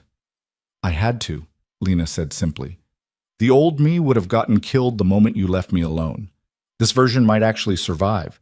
And if Donovan decides to kill you on the spot, then you'll be there to stop him, right?" It wasn't really a question. It was trust, pure and absolute. Trust that Victor would protect her even in the most dangerous situations. Right, Victor said after a moment. I'll be there. So how do we arrange a meeting with a man who wants us dead? Victor smiled, dangerous and pleased. We offer him something he can't refuse. Information, leverage, a way out of the mess we've created. What kind of leverage? Evidence against Ethan. Proof that your ex-boyfriend has been stealing from the syndicate for years. We give Donovan someone to blame, someone to punish. And in exchange, he leaves you alone. You'd sacrifice Ethan. In a heartbeat, Victor said. He's already dead. He just doesn't know it yet. Question is whether we let the FBI take him down slowly or we let Donovan do it fast. Either way, he pays for what he did to you. Lena thought about Ethan on that apartment floor, broken and bleeding the way he'd left her. Part of her wanted to watch, wanted to see him experience the fear and pain he'd inflicted. But another part, the part that was still trying to be human, still trying to be good, hesitated. I don't want to be like him, she said quietly. Don't want to become the kind of person who destroys lives without feeling it. You won't, Victor said, because you're asking the question. People like Ethan, like Donovan, they never ask. They just take and hurt and destroy because they can. The fact that you're worried about it means you're nothing like them. Promise me something, Lena said. What? When this is over, when we've finished burning it all down, help me remember who I was. Before Ethan, before the fear. Help me find that version of myself again. Victor reached out, took her hand. His grip was warm, solid, real. I promise, he said. But maybe you don't need to go back. Maybe you just need to go forward. Become someone new, someone stronger than before, but still good. Still you. Lena squeezed his hand, feeling something shift between them. Gratitude, yes, but also connection, understanding, the strange intimacy that came from walking through fire together and coming out alive. Okay, she said. Forward it is. The meeting with Sean Donovan took 3 days to arrange. 3 days of back-channel negotiations conducted through intermediaries, each message carefully worded to avoid outright threats, while making the stakes absolutely clear. Victor wanted neutral ground, public enough that open violence would draw attention, private enough that they could speak freely. Donovan wanted assurances that this wasn't a trap, that Victor wasn't planning to eliminate him the moment he showed his face. They settled on the Bellevue Hotel's private dining room at 2 p.m. on a Tuesday. Expensive, elegant, the kind of place where wealthy men made deals over scotch and handshakes. 4 armed guards each, no more. A show of strength without turning the meeting into a battlefield. Lena spent those 3 days preparing, not physically, though her ribs were finally healing enough that she could move without wincing. Mentally, emotionally, getting ready to face the man whose empire had nearly consumed her life. You don't have to do this, Marcus said the night before the meeting. He'd spent the past 72 hours pacing the safe house like a caged animal, worrying about his sister, asking questions that no one could fully answer. Let Victor handle it. That's what he does, right? Handle dangerous people? Victor can't speak for me, Lena said. She was sitting in the safe house library, a room lined with books that Victor probably never read, trying to calm her racing thoughts. Donovan needs to see that I'm real, that I'm not just some pawn Victor's using. If I'm going to have any chance at real freedom, it has to come from my own strength, not just Victor's protection. That's very philosophical, Marcus said, sitting across from her. But what happens if Donovan decides philosophy doesn't matter and just has you killed? Then Victor burns his entire organization to the ground, Lena said simply. That's the deal we've made. I'm protected not because I'm helpless, but because hurting me costs more than it's worth. And you trust Victor to follow through on that? Lena thought about the question. Did she trust Victor? This man who'd appeared in her life through a misdirected text message, who ran a criminal empire, who talked about violence the way other people talked about weather. Yes, she said, I do. He's kept every promise he's made, saved me, protected you, helped me take back the money Ethan stole. He could have used me, could have kept those accounts for himself. Instead, he's risking war with the Donovan syndicate to make sure I get free. Maybe he has other reasons, Marcus suggested. Maybe it's not all altruism. It's definitely not all altruism, Lena agreed. Destroying Donovan's organization benefits Victor's business. I understand that, but his reasons can be complicated and still include actually caring about what happens to me. People aren't simple, Marcus, especially not people like Victor. Her brother was quiet for a moment. Then, do you have feelings for him? The question caught Lena off guard. She'd been carefully not thinking about that particular complication, focusing instead on survival and freedom and destroying the men who'd tried to destroy her. I don't know, she admitted. Maybe. Or maybe I'm just grateful and confused and mistaking protection for something more. Either way, it doesn't matter right now. Right now, I need to focus on getting through tomorrow. And after tomorrow? After tomorrow, I figure out who I am when I'm not running or hiding or fighting, but one crisis at a time. Marcus reached across and squeezed her hand. For what it's worth, I think you're already that person. The you that you're trying to find? She's right here. She's been here the whole time, just buried under everything Ethan tried to make you believe about yourself. Lena felt tears prick her eyes. When did you get so wise? I've always been wise, Marcus said. You were just too busy taking care of everyone else to notice. That night, Lena barely slept. She lay in bed staring at the ceiling, running through scenarios. What she'd say to Donovan, how she'd hold herself, whether she could actually look a man like that in the eye without showing fear. Around 3 a.m., she gave up on sleep and walked downstairs. She found Victor in the war room studying documents by lamplight. Couldn't sleep either? He asked without looking up. Too much in my head, Lena said, sitting in the chair beside him. What are you reading? Donovan's history.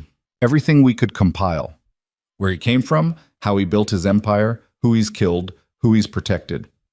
Victor tapped a photograph of a younger Donovan standing beside a man in a police uniform. He started as an enforcer for the Irish mob in the 80s, worked his way up through violence and strategic marriages. His current wife is the daughter of a New Jersey crime family. His son runs their legitimate businesses. His daughter married a state senator. Sounds like royalty, Lena said. That's how he sees it. He's not just a criminal, he's a dynasty builder. Everything he does is about legacy, about creating something that lasts beyond him. Victor looked at her. That's useful information. Men like that, they think long-term. They don't make rash decisions based on anger. They calculate risk versus reward. So me sitting across from him, telling him I took his money and gave it to charity, that's a calculable risk? It's leverage, Victor said. You're showing him that you're not afraid, that you understand power, that you can't be intimidated. That makes you interesting. And interesting people are more valuable alive than dead. Unless they're too interesting, then they become threats. Then they become threats, Victor agreed, which is why I'll be right there with you, and why we're meeting in a place where any violence would have immediate consequences. Donovan's smart enough to know that killing you in the Bellevue would bring attention he doesn't need. Lena nodded, trying to absorb the strategy. What if he makes a play afterward? After the meeting, when we're vulnerable? Then we respond with everything we have. But I don't think he will. Not immediately. He'll want to assess first, understand the full situation, give himself options. Victor set down those documents. The truth is, we've already hurt him badly. $35 million disappeared from his accounts. His lawyer is either stealing from him or so incompetent he let it happen. His entire money laundering operation is compromised. He's bleeding, and he knows it. Tomorrow isn't about him threatening us. It's about him trying to stop the bleeding by getting the money back, which we can't give him. The foundation has it, and the foundation is legitimate. We move that money again. It raises flags with federal regulators. So we offer him something else. Ethan, Lena said quietly. Ethan, Victor confirmed. We give him proof that your ex-boyfriend has been skimming from the syndicate for years. Proof that the $1.8 million he saved in his personal account was just the tip of the iceberg. We make Donovan believe that the real theft wasn't us taking $40 million. It was Ethan stealing 3 times that over the course of their partnership. Is that true? Does it matter? Victor asked. We have documents that suggest it. Bank statements, wire transfers, offshore accounts with Ethan's fingerprints all over them. Real or fabricated, Donovan will believe it because it gives him a story that makes sense. A story where he's the victim, not the incompetent crime boss who got robbed. Lena thought about Ethan, about what would happen when Donovan turned his attention toward him. He'll kill him. Probably. And I'm supposed to be okay with that? Victor studied her face. You tell me. Are you okay with it? Lena didn't answer immediately. She thought about her broken ribs, the locked apartment, the 3 years of systematic psychological torture disguised as love. She thought about the $40 million Ethan had stolen using her identity, about how he'd built her into a cage of forged signatures and offshore accounts. I don't want to be the kind of person who's okay with murder, she finally said. But I'm also not going to lose sleep over Ethan facing consequences. He made his choices. He knew what world he was playing in. If that world devours him, that's justice of a kind. Cold comfort, Victor observed. It's the only comfort available, Lena replied. In a world where the system protects men like Ethan and punishes women like me, where police and courts and laws only work for people with money and power, sometimes cold comfort is all you get. Victor nodded slowly. You've learned faster than I expected. How to think like someone who operates in the shadows. I had a good teacher. I'm not teaching you to be like me, Victor said sharply. I'm teaching you to survive people like me. There's a difference. Is there? Lena asked. Because from where I'm sitting, survival and power look pretty similar. They're not, Victor said firmly. Power is about control. Survival is about freedom. You can have one without the other.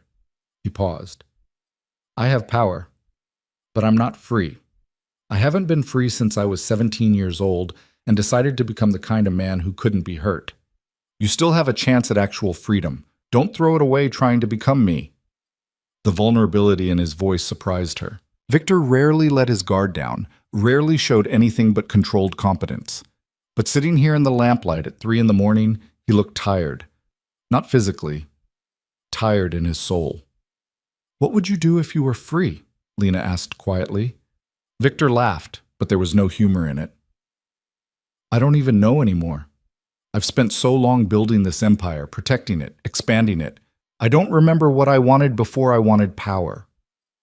Maybe you wanted to be safe, Lena said. Maybe that's all anyone really wants, to be safe and loved and seen. Maybe, Victor agreed, but safety's expensive in this world, and I've paid the price too many times to walk away now.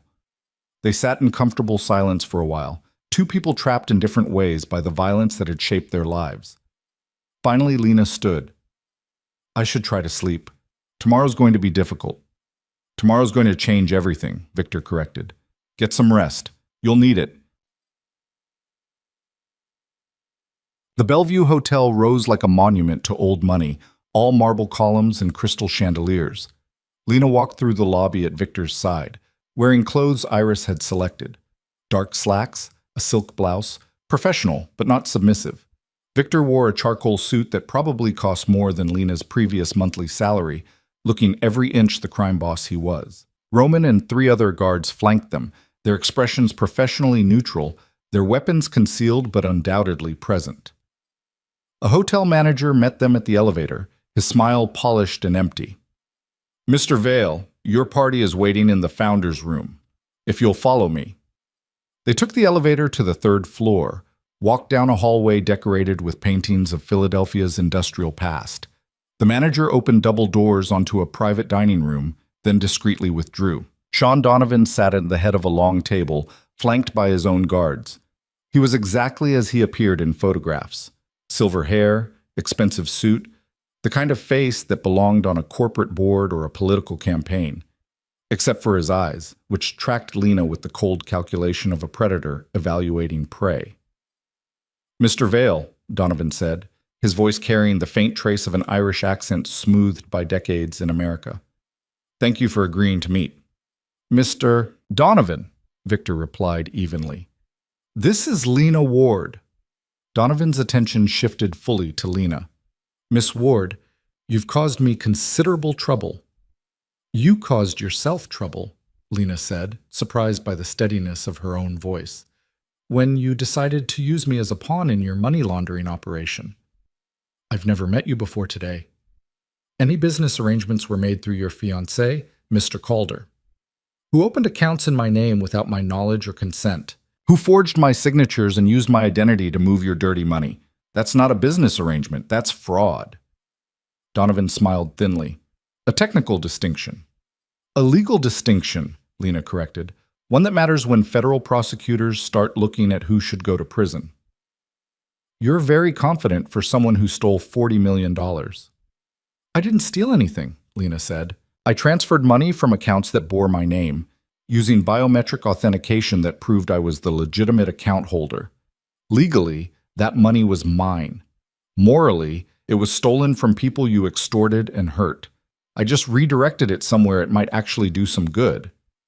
Donovan's expression didn't change, but something flickered in his eyes. Reassessment, perhaps. You have fire.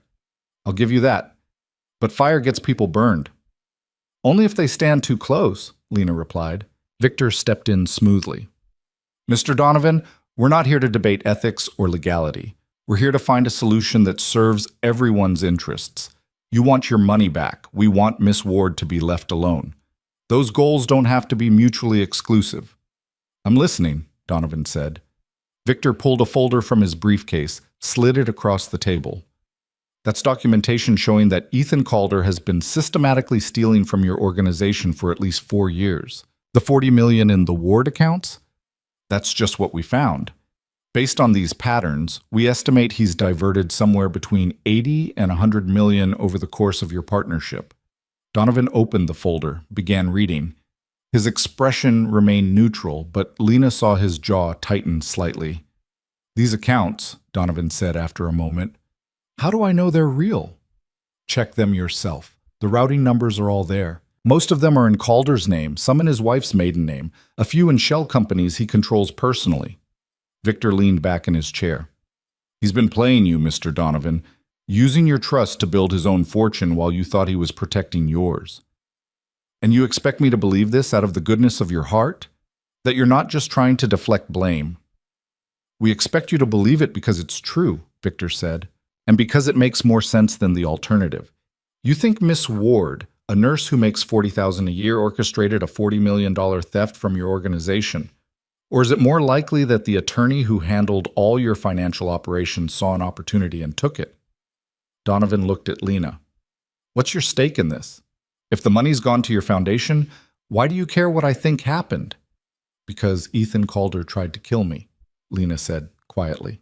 Because he spent 3 years using me as his insurance policy, his scapegoat, his disposable tool. And when I finally escaped, he came for my brother, tried to use him to force me back under his control. She leaned forward.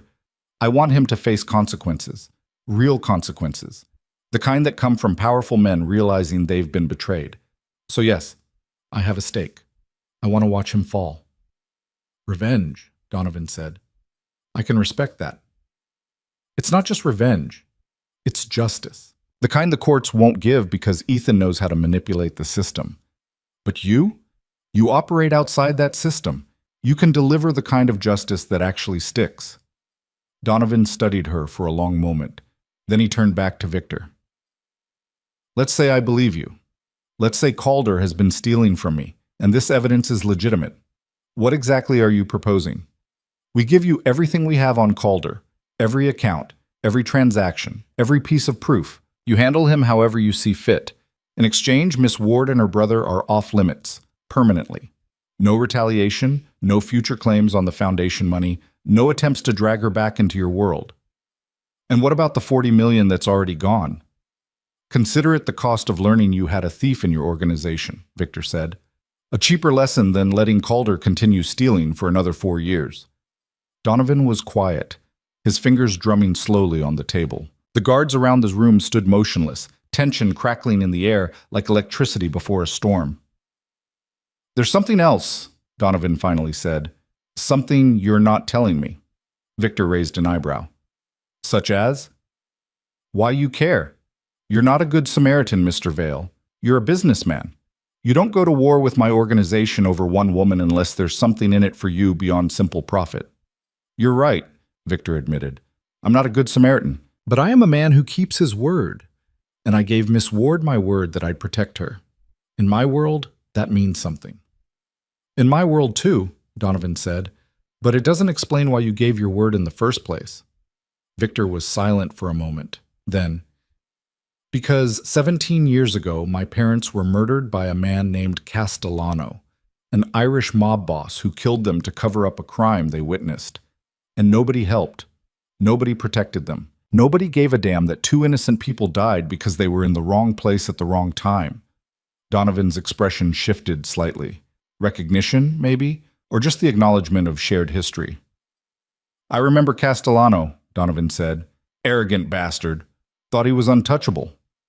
He was wrong, Victor said flatly. Just like Ethan Calder is wrong if he thinks he can hurt people without consequences. The silence stretched. Lena held her breath, watching these two powerful men assess each other across the table. This moment would determine everything, whether she walked out of here free or marked for death, whether the war ended or escalated. Finally, Donovan closed the folder. All right, Mr. Vale, we have a deal.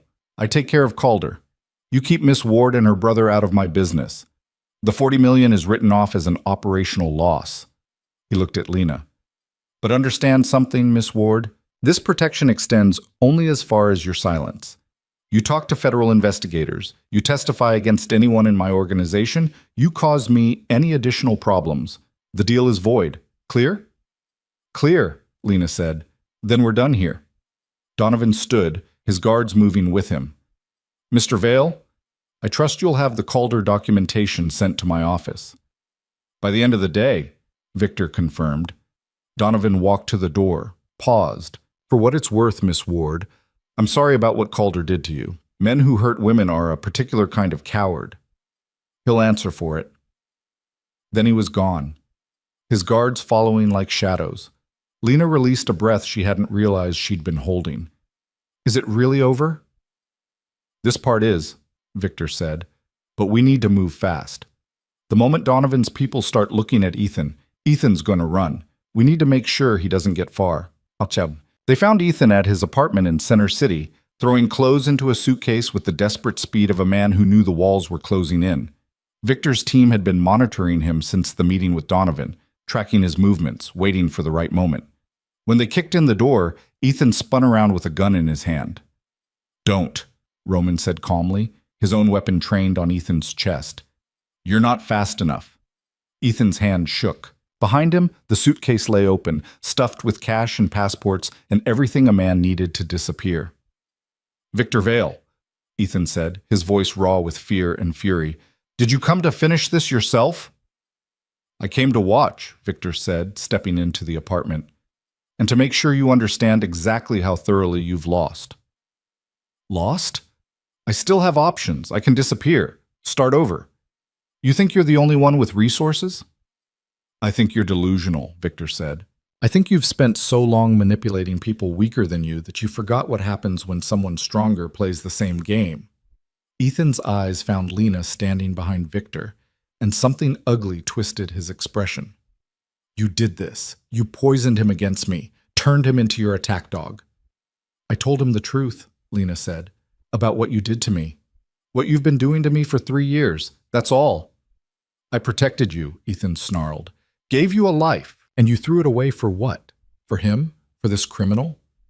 I threw it away for myself, Lena said, because a life locked in an apartment with broken ribs isn't a life worth having. You're weak, Ethan spat. You've always been weak. That's why you needed me. No, Lena said quietly. I'm strong. I just didn't know it until I had to be. The sound of footsteps in the hallway made everyone tense. But it wasn't Victor's men. Sean Donovan walked into the apartment flanked by 2 guards, his expression calm and controlled. He looked at Ethan like someone examining an interesting insect. Mr. Calder, Donovan said pleasantly, we need to have a conversation about some accounting irregularities. Ethan's face went white. Mr. Donovan, I can explain. I'm sure you can. That's why we're going to take a drive together, discuss these matters privately. Donovan's smile didn't reach his eyes. Mr. Vale, thank you for the documentation. It was most illuminating. Victor nodded. Happy to help. Donovan's guards moved toward Ethan, who raised his gun with shaking hands. Stay back. I'll shoot. I swear I'll... Roman moved faster than Lena could track, disarming Ethan with brutal efficiency. The gun clattered to the floor. Ethan tried to struggle, but Donovan's men had him restrained within seconds. "Miss Ward," Donovan said, turning to Lena, "would you like to say anything to Mr. Calder before we leave?" Lena looked at the man who'd controlled her life for 3 years, who'd convinced her she was crazy, fragile, worthless, who'd broken her ribs and locked her in apartments and stolen her identity to build his fortune. She wanted to scream at him, wanted to hurt him the way he'd hurt her. Instead, she said, I forgive you." Ethan stared at her confused. "I forgive you," Lena repeated, "because holding on to anger would mean letting you keep a piece of me, and I'm done giving you pieces of myself. You're nothing to me now. Just a mistake I survived." She turned and walked toward the door. Behind her, she heard Ethan shouting, struggling, begging. But his voice faded as she stepped into the hallway, as Victor fell into step beside her, as they left that apartment and that life behind. "That was generous," Victor said. "Telling him you forgive him." "It wasn't generosity," Lena replied. "It was freedom, the kind I couldn't have while I still hated him." They walked down the stairs out into the Philadelphia afternoon. The city stretched before them, full of possibility and danger and everything that came with starting over. "What happens now?" Lena asked. "Now," Victor said, "you decide what kind of life you want, and I help you build it." "Just like that?" "Just like that." Lena looked at him, this dangerous, complicated man who'd answered a wrong number text and changed everything. "What if what I want includes you?" she asked quietly. Victor stopped walking, turned to face her. "That's a dangerous want." "I know, but I'm done playing it safe. Safe almost got me killed." "I'm not a good man, Lena. I've told you that." "I don't need a good man," Lena said. "I need an honest one. Someone who sees me as I actually am and doesn't try to change me into something smaller." Victor studied her face for a long moment. Then slowly, he smiled. A real smile. Not the dangerous one he used for business, but something genuine and almost vulnerable. "All right," he said. "Let's see where this goes." They walked back to the car together, two broken people who'd found something like hope in the ruins of their respective wars. Behind them, in that apartment, Ethan Calder faced the consequences of his choices. Ahead of them, the future waited, uncertain but theirs to shape. And for the first time in 3 years, Lena Ward felt free. The news broke 3 days later. Lena was having coffee in the safe house kitchen when Iris walked in with her laptop, screen displaying a Philadelphia Inquirer headline, "Prominent Attorney, Ethan Calder Found Dead in Apparent Suicide." The article was brief. Calder's body had been discovered in a warehouse near the docks, a single gunshot wound to the head, a note confessing to financial crimes and expressing remorse for his actions. Police were investigating but had found no signs of foul play. "Suicide," Lena said quietly, reading the words but not quite believing them. "That's the official story," Iris said. "Clean, neat, ties everything up without raising uncomfortable questions." Lena set down her coffee cup, her hand suddenly unsteady. She'd known this was coming, had understood that Donovan wouldn't let Ethan simply walk away after stealing from him. But seeing it confirmed in black and white made it real in a way she hadn't prepared for. "Are you okay?" Victor asked, appearing in the doorway. "I don't know," Lena admitted. "I thought I'd feel something. Relief, maybe. Or guilt. But I just feel empty." "That's normal," Victor said, moving to sit beside her. "Death is complicated, even when it's someone who hurt you. You don't have to feel any particular way about it." "Did Donovan?" "Yes," Victor said simply. "But the details don't matter. What matters is that it's over. Ethan can't hurt you anymore. Can't come back for you or Marcus. That chapter is closed." Lena nodded slowly, trying to absorb that truth. For 3 years, Ethan had been the center of her universe, her captor, her abuser, the axis around which her entire life rotated. And now he was just gone, reduced to a newspaper headline and a brief investigation that would conclude exactly what Donovan wanted it to conclude. "The FBI will want to talk to you," Iris said, closing the laptop. "They're already looking into Calder's client list, his financial dealings. His suicide note mentioned fraud and embezzlement but didn't name specifics. They'll try to fill in the gaps." "What do I tell them?" "The truth," Victor said, "or at least a version of it. You were in an abusive relationship with Ethan Calder. He isolated you, controlled you, and when you tried to leave, he assaulted you. You escaped and sought help. You had no knowledge of his criminal activities or his financial crimes. You're a victim, not a witness. And the money? The accounts in my name? You discovered them after leaving him. You were horrified to learn he'd been using your identity. You immediately transferred the funds to a charitable foundation to distance yourself from his illegal activities. Everything you did was legal and documented. Victor met her eyes. It's the truth, Lena. Not the whole truth, but enough of it. Marcus appeared in the kitchen doorway, having clearly overheard the conversation. So that's it? Ethan's dead and we just move on? That's exactly what we do, Victor said. Moving on is the entire point of everything we've done. Doesn't feel like justice, Marcus muttered. Justice rarely does, Lena said quietly. But it's finished, and that's something. The FBI interview came 2 days later, conducted by 2 agents in dark suits who asked careful questions and took extensive notes. Lena told them her story. The abuse, the escape, the discovery of the accounts. She showed them her medical records from Dr. Reeves documenting her injuries. She explained that she'd transferred the money to a foundation benefiting domestic violence survivors because she wanted something good to come from Ethan's crimes. The agents were sympathetic but thorough, pushing for details about Ethan's associates, his business practices, anything that might help their investigation into the broader criminal network he'd been part of. I was his girlfriend, not his confidant, Lena said. He kept me isolated, kept me in the dark about his work. I didn't know about the money laundering or the Donovan Syndicate until after I left him. The Donovan Syndicate, Agent Morrison repeated, writing the name down. How did you learn about them? From the account documents, Lena said carefully. Some of the shell companies had connections to names I recognized from news articles about organized crime. I put the pieces together. And you weren't afraid, transferring money that belonged to a criminal organization?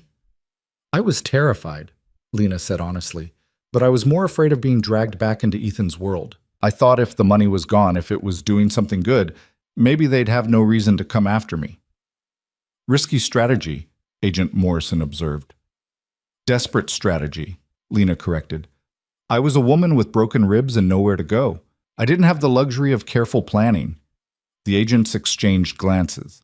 Agent Chen, the younger of the two, leaned forward.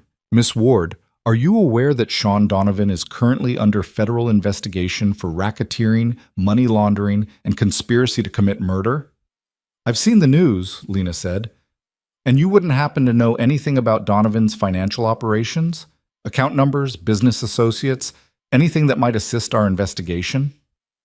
This was the dangerous question, the one where a wrong answer could shatter her protection.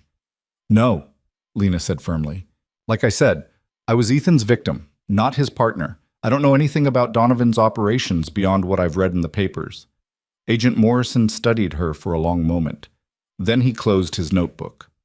All right, Miss Ward, thank you for your cooperation. We may have follow-up questions as our investigation develops, but for now, you're free to go. Lena left the federal building with Victor waiting outside, his Mercedes idling at the curb. How did it go? He asked as she slid into the passenger seat. They were fishing, trying to see if I knew anything useful about Donovan's organization. I played the traumatized victim who just wanted to be left alone. Good, that's exactly what they needed to hear. Victor pulled into traffic. The syndicate investigation will take months, maybe years. By the time it goes to trial, if it goes to trial, you'll be long gone from this story. Will Donovan actually face charges? Unlikely, Victor admitted. Men like him have layers of protection, but the investigation will weaken him, distract him, keep him too busy to worry about you. That's all we need. They drove in silence for a while, the city passing by outside the windows. Philadelphia looked different to Lena now. Not the prison it had been under Ethan's control, but not quite home either. Somewhere in between, familiar and foreign at once. I've been thinking, she said carefully, about what comes next. And? I can't stay here, in this city, in this life. There are too many ghosts, too many memories. I need to start over somewhere new. Victor nodded slowly. I figured you might feel that way. Where are you thinking? The foundation needs oversight, Lena said. Someone to make sure the money's actually helping people, that the programs are effective, that we're reaching women who need it most. I thought I might do that, Travel to different cities, visit the shelters we're funding, meet the women we're helping. That would put you on the road constantly. No permanent home, no stability. Maybe that's what I need right now. Maybe stability comes later, after I've figured out who I am when I'm not running or hiding. And Marcus? He wants to stay in Philadelphia. It's his home, his band is here, his life. I can't ask him to give that up because I need to leave. Lena turned to look at Victor. But I'd like him to have protection. Just in case. Just to make sure no one from Ethan's world decides to use him as leverage. Already arranged, Victor said. Roman will keep eyes on him, discreet but constant. Marcus won't even know they're there unless he needs them. Thank you. They pulled up to the safe house. Victor turned off the engine, but didn't move to get out. What about us? He asked quietly. What happens to whatever this is between us? Lena had been asking herself the same question for days. What they had wasn't simple or easy or probably even healthy. It was built on trauma and violence and desperate circumstances. But it was also real. More real than anything she'd felt in years. I don't know, she admitted. I care about you. More than I probably should, given everything. But I also need time to figure out who I am outside of relationships that define me. Does that make sense? Perfect sense, Victor said. Take your time. Travel. Help people. Build something that's yours. I'll be here when you're ready to come back. If you're ready to come back. And if I'm not, then I'll have known you for a few intense weeks and been grateful for the experience. He smiled, that genuine smile that was so different from his business face. But I think you'll come back, eventually. People always come back to Philadelphia. It's that kind of city. Is that your way of saying you'll miss me? That's my way of saying I already miss you, and you haven't even left yet. Lena leaned across the console and kissed him. It was soft and careful, and full of everything they weren't saying. When she pulled back, Victor's eyes were dark with emotion. I'll come back, she said. Maybe not tomorrow or next month, but eventually. When I've found myself.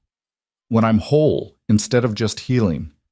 I'll be waiting, Victor said. Bopam.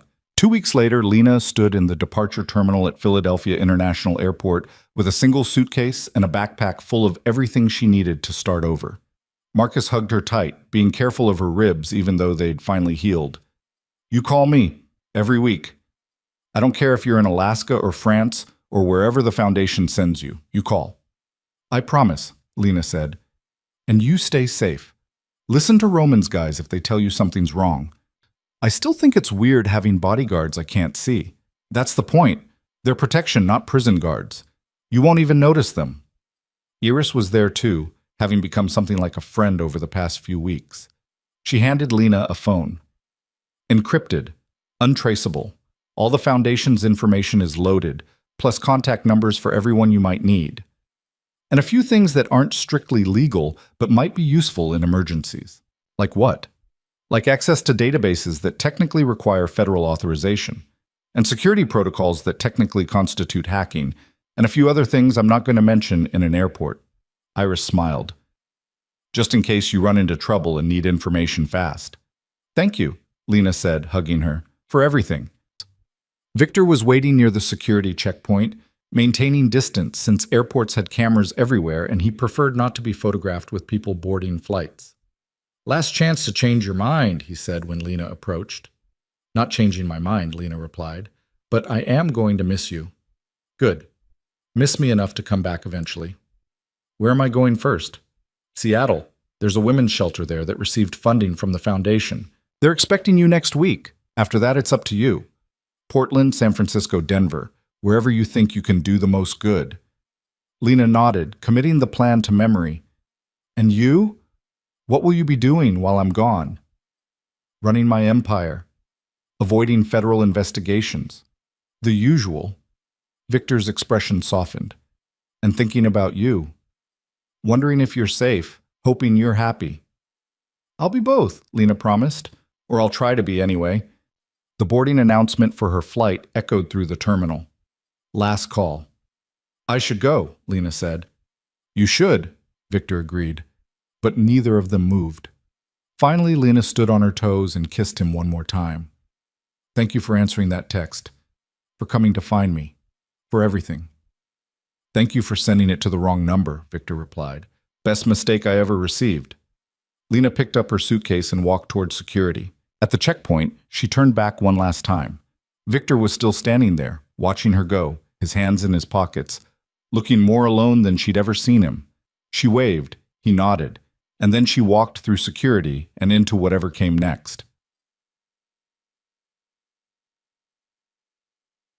The first shelter Lena visited was in a converted church in Seattle's Capitol Hill neighborhood. The director, a woman named Sarah Chen who'd survived her own abusive marriage, showed Lena around with quiet pride. We can house 20 women at a time, Sarah explained, walking through dormitory-style rooms with bunk beds and donated furniture. We provide temporary housing, legal assistance, job training, counseling. The average stay is 6 months, but we've had women here for a year or more when they needed it. And the foundation's money? Lena asked. How are you using it? We hired 2 more counselors, expanded our legal aid program, and started a childcare service so mothers can attend their job training without worrying about their kids. It's been transformative. Sarah led Lena to a common room where several women sat drinking coffee and talking quietly. One of them, a young woman with a baby on her hip, looked up as they entered. This is Maria, Sarah said. She came to us 4 months ago with her daughter. Her ex-husband was... She trailed off, letting the implication hang. Controlling, Maria filled in.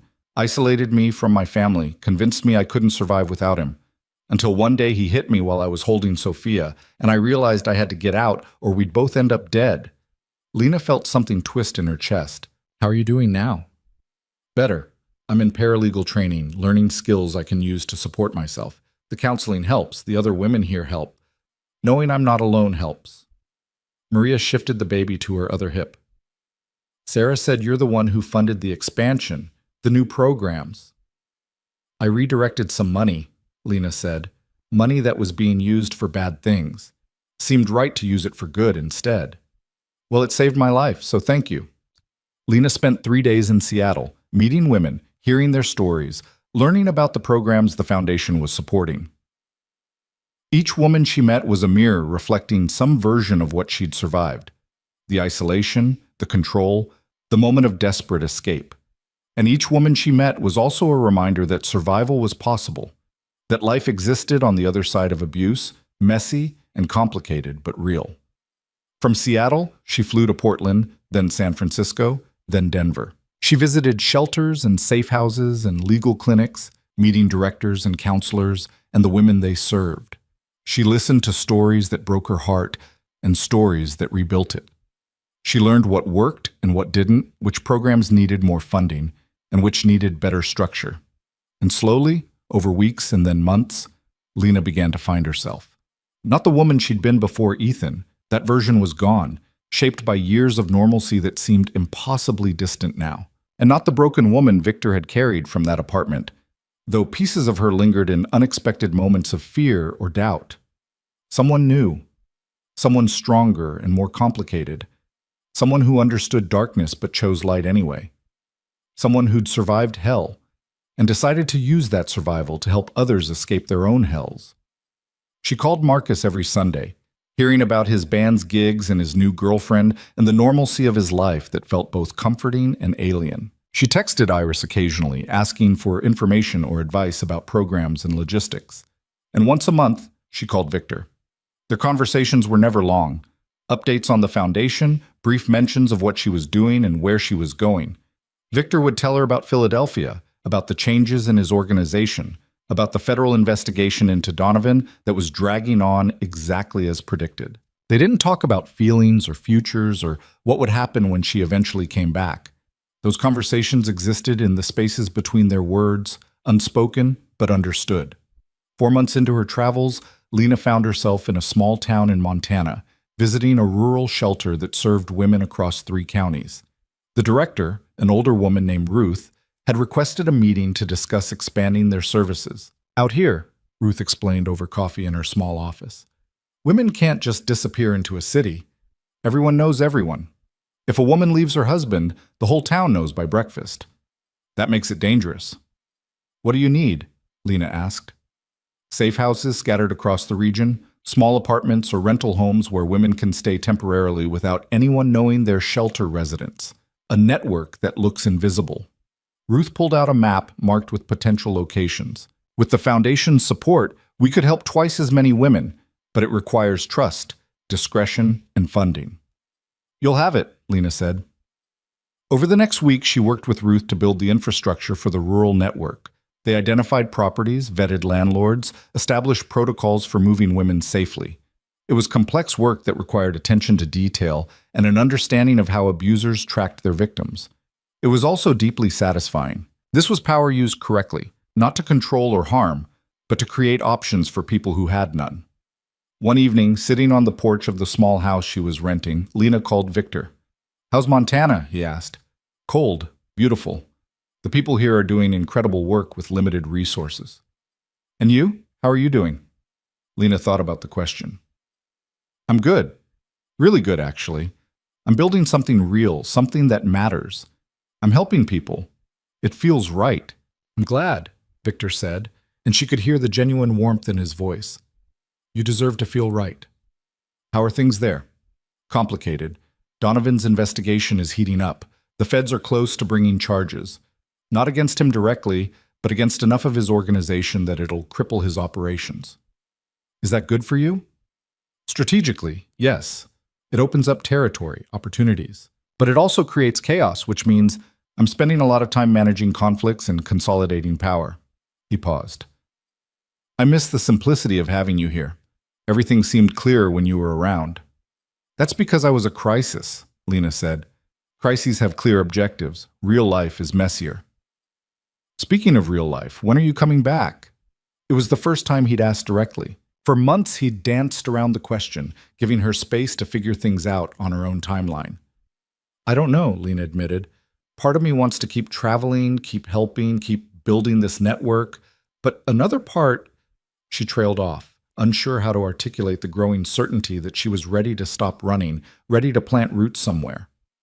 "Another part wants to come home," Victor finished quietly.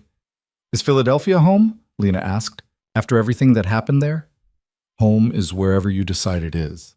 But yes, I'd like to think Philadelphia could be home. For both of us. When you're ready." Lena watched the Montana sky turn purple and gold, the mountains' dark silhouettes against the sunset. She thought about all the places she'd been in the past 4 months, all the women she'd met, all the versions of herself she'd tried on like borrowed clothes. "I'll be back," she said. "Soon. Maybe a month, maybe 6 weeks. I have a few more shelters to visit, a few more programs to evaluate, but then I'm coming back." "I'll be here," Victor said. "I know you will," Lena replied. "That's the part I'm counting on." She returned to Philadelphia on a Tuesday in late spring, 6 months after she'd left. The city smelled like rain and blooming trees, familiar and foreign at once. Lena took a cab from the airport to an address Victor had sent her. Not the safe house, but a brownstone in a quiet neighborhood she didn't recognize. Victor was waiting on the front steps, looking exactly as she remembered. Dark hair, sharp features, expensive clothes. But something in his expression had softened, or maybe she was just seeing him differently now.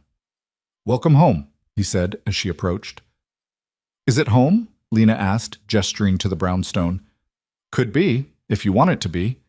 Victor stood, led her up the steps. "I bought this place 3 months ago. Thought maybe you'd like something that wasn't tied to the criminal empire. Somewhere normal, clean."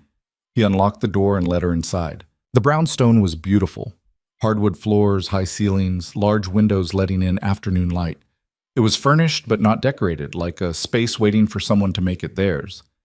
There's a bedroom upstairs, office space if you want to work from home, a kitchen that's actually designed for cooking instead of just heating takeout. Victor watched her take it all in. "No pressure. If you want to find your own place, I understand, but I thought I'd offer." "It's perfect," Lena said quietly. "But Victor, I can't afford—" "It's yours, free and clear.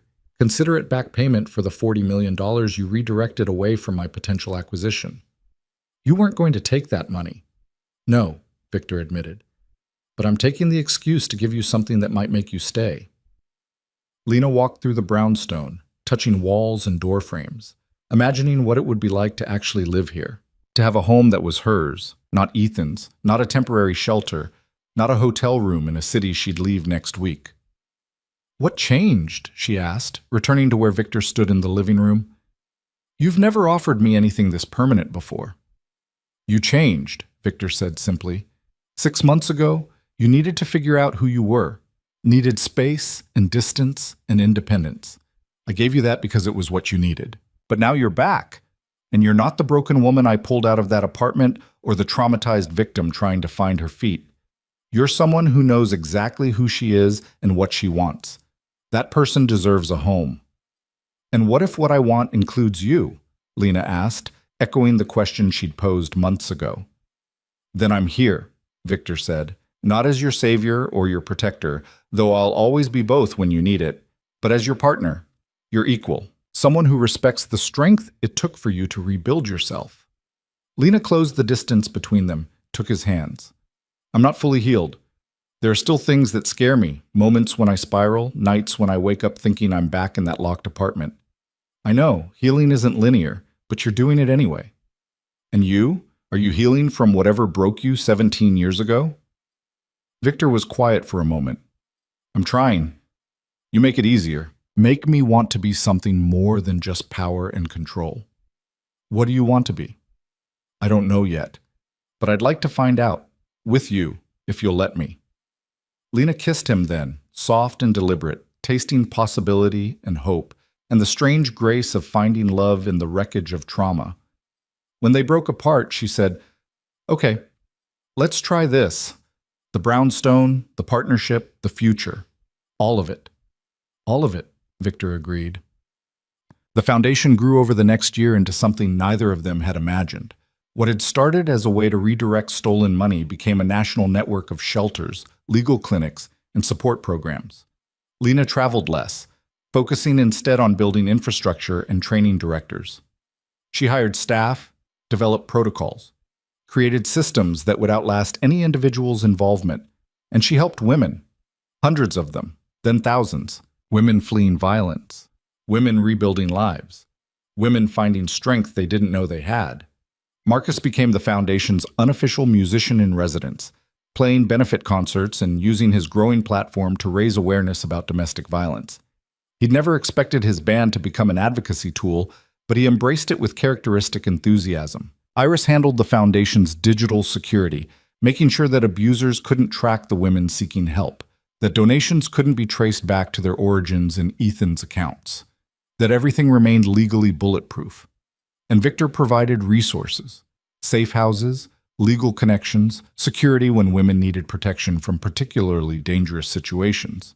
He never sought credit for it, content to work in the shadows while Lena became the public face of the foundation. They built a life together in that brownstone, messy and complicated and real. They argued about how much risk Victor's involvement brought, about whether she was doing enough to protect herself, about his reluctance to fully leave the criminal world and her reluctance to fully accept what he did when she wasn't looking.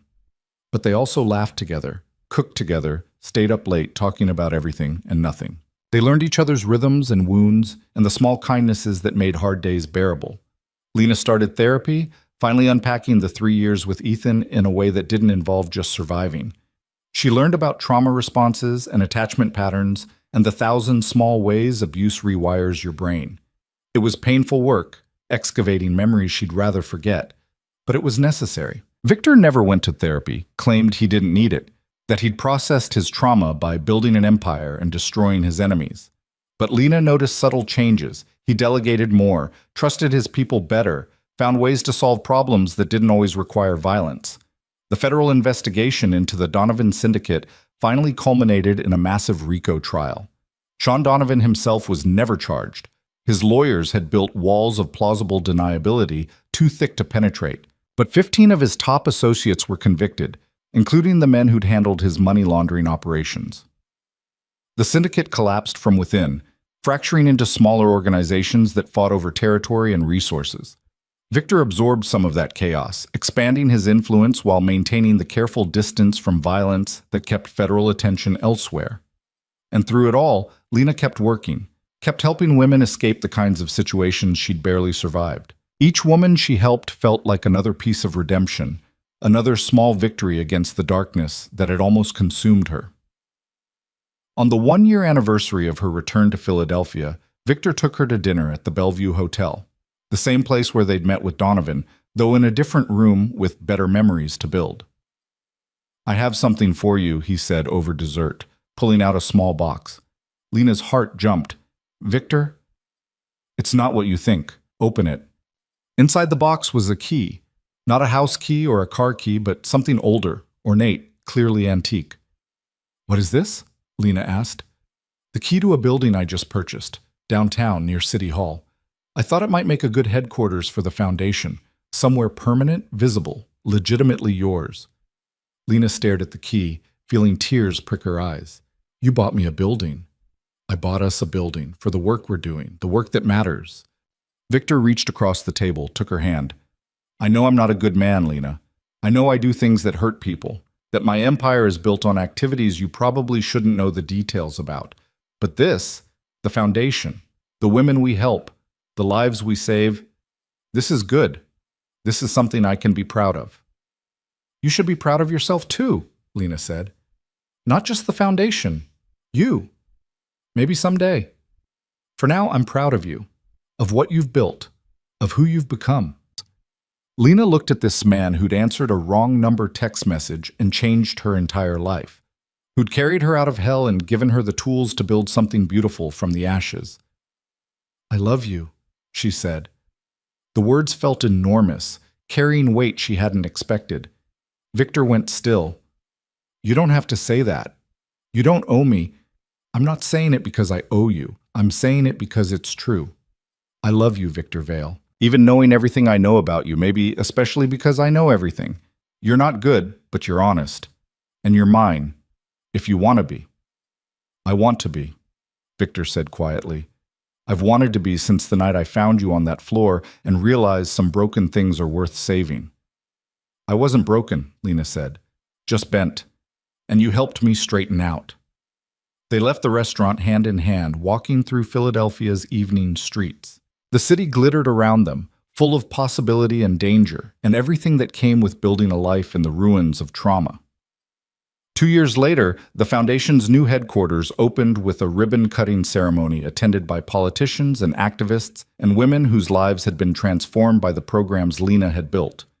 Marcus's band played, having achieved minor fame through their advocacy work. Iris gave a speech about digital safety and protecting vulnerable populations. And Lena stood at the podium, looking out at the crowd of people who'd helped make this possible, and told her story. Not all of it. Not the parts about Victor's empire, or Donovan's murder, or the complicated gray areas where justice and revenge blurred together. But enough of it.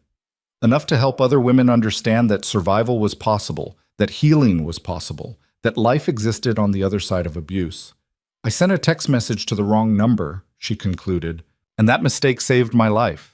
Not because someone rescued me, but because someone gave me the tools to rescue myself. That's what we're doing here. Giving women tools, options, support, a way out of situations that feel impossible." The applause was thunderous. Afterward, as people mingled and networked and celebrated, Victor found Lena on a quiet balcony overlooking the city. "Good speech," he said. "I left out the interesting parts," Lena replied. "The interesting parts would have gotten us both arrested." He moved to stand beside her. "But I'm proud of you. Of this. Of everything you've built." "We've built," Lena corrected. "This doesn't happen without you." "Maybe. But you're the one who made it matter. Who took $40 million in stolen money and turned it into something that actually saves lives." Victor was quiet for a moment. "My parents would have liked you. Would have been proud of what you're doing." It was the first time he'd mentioned his parents, beyond that initial explanation of why he'd helped her. Lena reached for his hand. "Tell me about them," she said. "My father was a driver. Nothing special, just guy trying to support his family. My mother was a teacher. She believed in the goodness of people even when they disappointed her." Victor smiled, sad and distant. "They were ordinary, kind, the kind of people who help strangers and volunteer at church and believe the system will protect them. And they were wrong. The system failed them, and they died because someone powerful decided their lives didn't matter." That's why you built this, Lena said. The empire, the power, so you'd never be powerless again. And it worked. I'm not powerless, but I'm also not happy. Not until... He trailed off. Not until what? Not until I found something worth protecting beyond myself. Someone who reminded me what it felt like to care about something more than power. Victor turned to face her fully. You gave me purpose beyond just survival, Lena, and I don't know how to thank you for that. You don't have to thank me. You just have to keep being here, keep helping these women, keep choosing to be something more than what trauma made you. I can do that, Victor said, as long as you're here too. Always, Lena promised. 5 years after that desperate text message changed everything, Lena Ward stood on a beach in Portugal, watching the sun set over the Atlantic. She'd come here to visit a women's shelter the foundation had helped establish, one of dozens now operating across Europe and North America. The trip had been productive. New programs launched, existing ones expanded, lives saved in ways both dramatic and quiet. But she'd also come here because it was beautiful, because she needed the reminder that the world contained more than trauma and violence. That peace was possible. That happiness was real. Victor was back in Philadelphia, managing his empire, handling the endless complications that came with running a criminal organization that was slowly, deliberately going legitimate. It was a long process, turning dirty money clean, building businesses that operated in the light instead of the shadows. But he was doing it, step by careful step, for reasons that included but extended beyond her. Her phone buzzed. A text from Marcus. Foundation just hit $100 million in total funding. Mom and Dad would be so proud of you. Lena smiled, typing back. They'd be proud of both of us. Another text, this one from Victor. Buildings quiet without you. When are you coming home? She looked at the sunset, at the endless ocean, at the beautiful world she'd almost left behind that night in the locked apartment. Then she typed, soon. I'm ready to come home. And she was. Ready for home, for partnership, for a life built on something more than survival. Ready to be not just the woman who'd escaped, but the woman who'd thrived, who'd taken her worst moment and transformed it into purpose. The sun dipped below the horizon, painting the sky in shades of gold and crimson. Lena Ward had been broken, had been invisible, had been dying on a freezing floor with 3% battery and no hope. But a wrong digit had reached the right person. And everything that came after, the pain, the healing, the foundation, the love, the purpose, was what happened when someone chose to answer, when survival became life, when trauma became transformation. She booked her flight home, to Philadelphia, to Victor, to the brownstone and the foundation and the work that mattered, to the life she'd built from the ashes of the one that had tried to kill her. And as the Portuguese sky faded to purple and stars began to emerge, Lena felt something she hadn't felt in years, maybe hadn't felt ever. Peace. Not the absence of pain, but the presence of purpose. Not the erasure of trauma, but the transformation of it into something that helped others survive their own. One wrong digit had reached the only man who would actually come, and that mistake had become the best thing that ever happened to both of them.